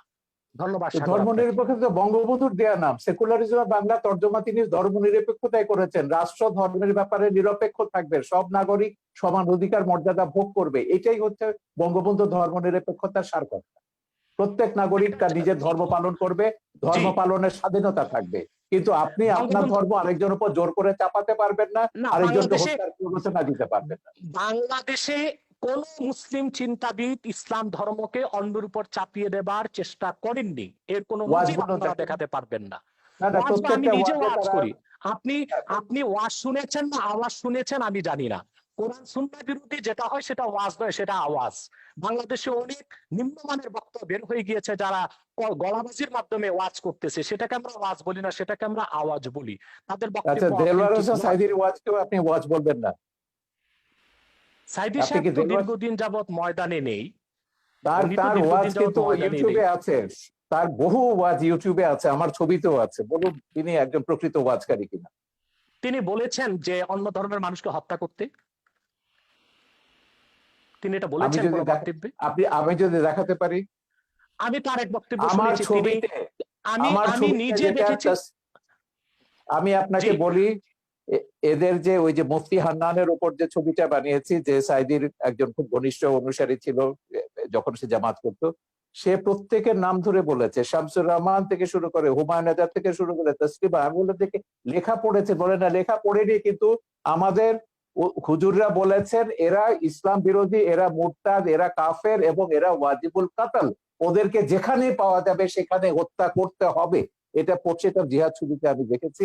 ওয়াজের সাইদির বক্তব্য আছে, হান্নানের বক্তব্য আছে, মুফতি হান্নানের বক্তব্য আছে, আপনি দেখে নিন, ইউটিউবে পাবেন।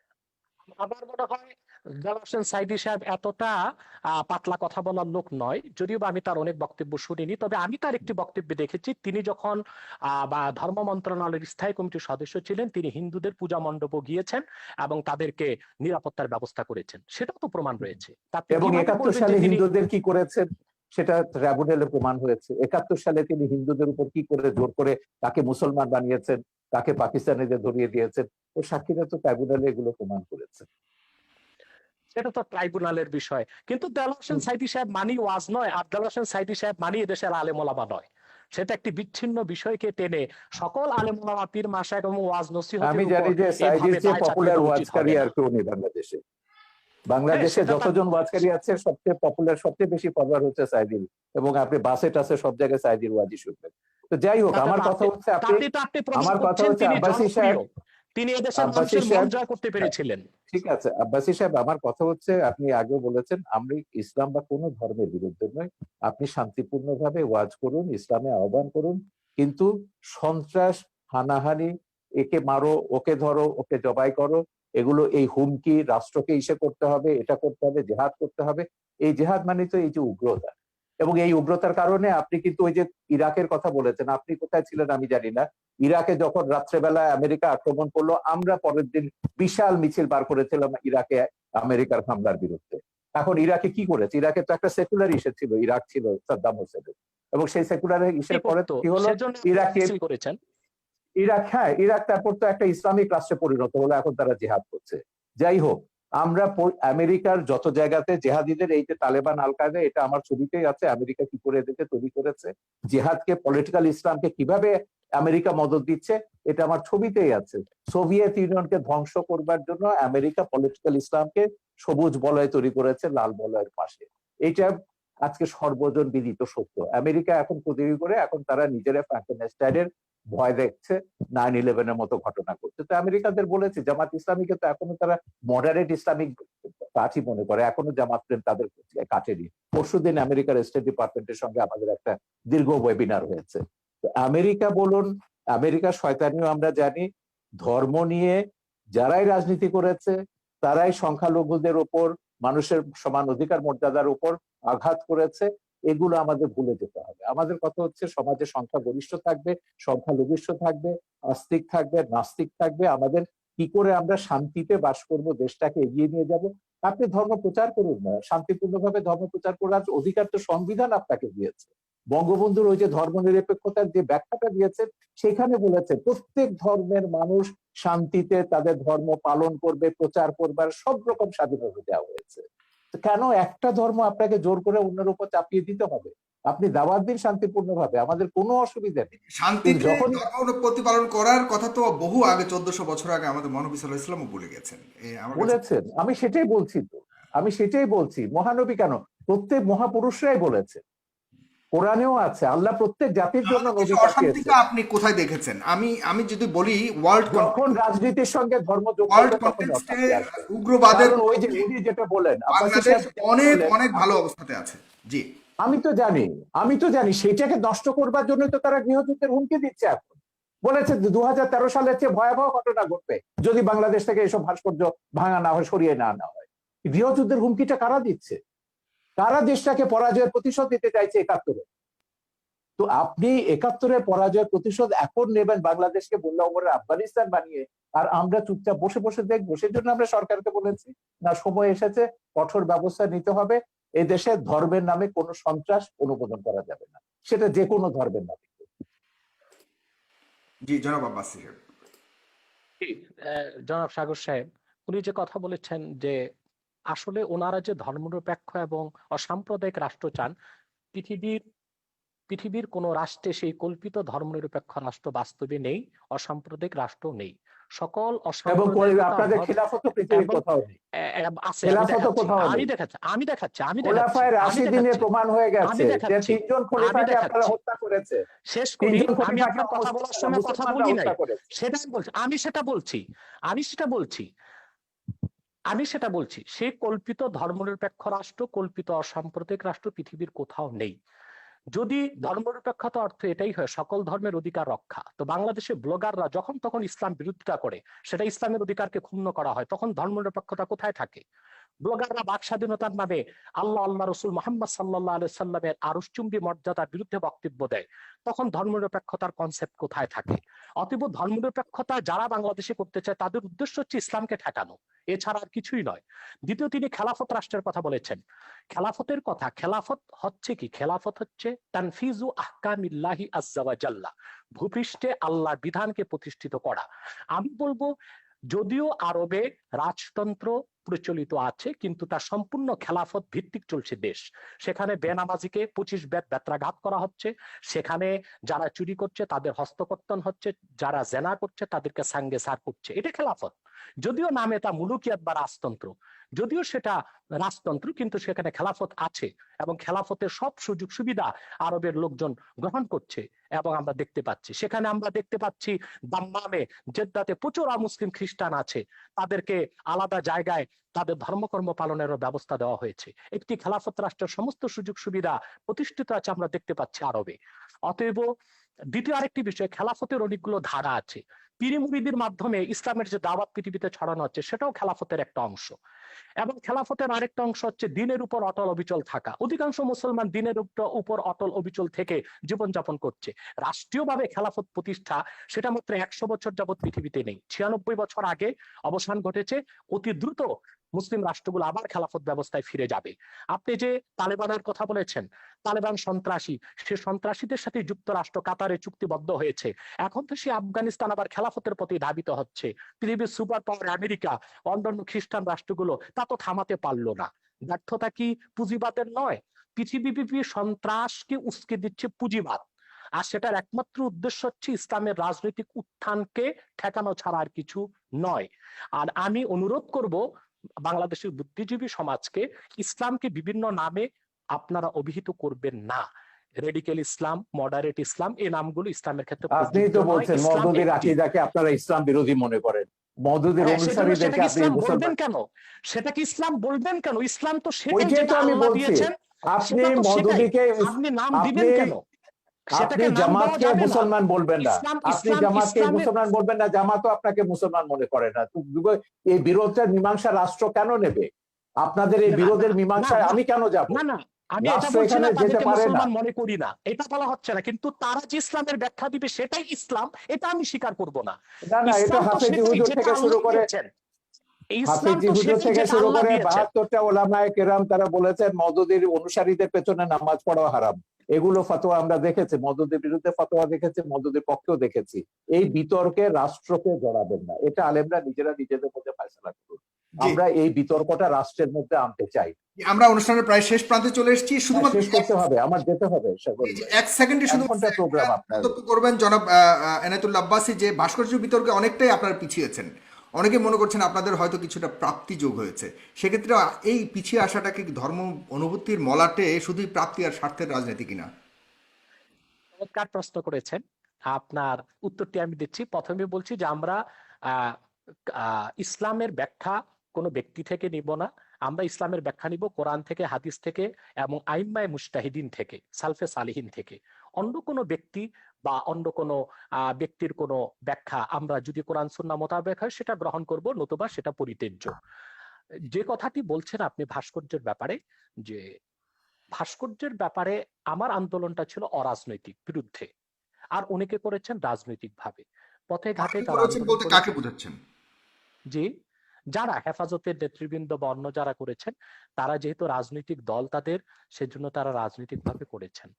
আর অরাজনৈতিক ভাবে আমরা আমাদের অবস্থান থেকে ভাস্কর্যের ব্যাপারে ইসলামের সুস্পষ্ট ব্যাখ্যা তুলে ধরেছি, যে ভাস্কর্য মিশরে আছে, তুরস্কে আছে, এগুলো কোনো দলিল নয়। কোরআন সুন্নাহ মোতাবেক ভাস্কর্য ইসলামে নিষিদ্ধ। অতএব রাষ্ট্রীয় পৃষ্ঠপোষকতায় তা যদি হয়, তাহলে বৃহত্তম মুসলমানদের অনুভূতিতে আঘাত লাগবে।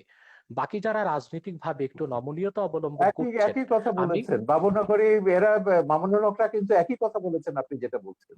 আমি একটু আমার শেষ সঙ্গে করি। টকশোতে আমি মামুনুল হক একই কথা বলছেন। আমি একটু শেষ করি। দ্বিতীয়, তারা যারা এখন নমনীয়তার পথ অবলম্বন করেছে, আমি তো তাদেরকে ধন্যবাদ দিব। তারা পরমসহিষ্ণুতাকে প্রকাশ করেছে। অর্থাৎ তারা আসলে ভাঙচুরে বিশ্বাসী নয়, তারা সন্ত্রাস সহিংসতায় বিশ্বাসী নয়।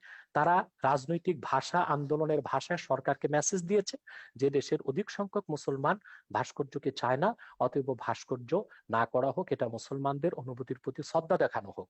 আর দ্বিতীয়ত, ভাস্কর্যের বিপক্ষে যারা আন্দোলন করেছে, কথা বলেছে, কেউ পারচেজ করেছে কি না, রাজনৈতিক স্বার্থে করেছে কি না, সেটা তাদের ব্যক্তিগত বিষয়। সেটার সাথে বৃহত্তর মুসলিম সমাজ ও অরাজনৈতিক আলেম ওলামাদের কোনো সম্পর্ক নেই।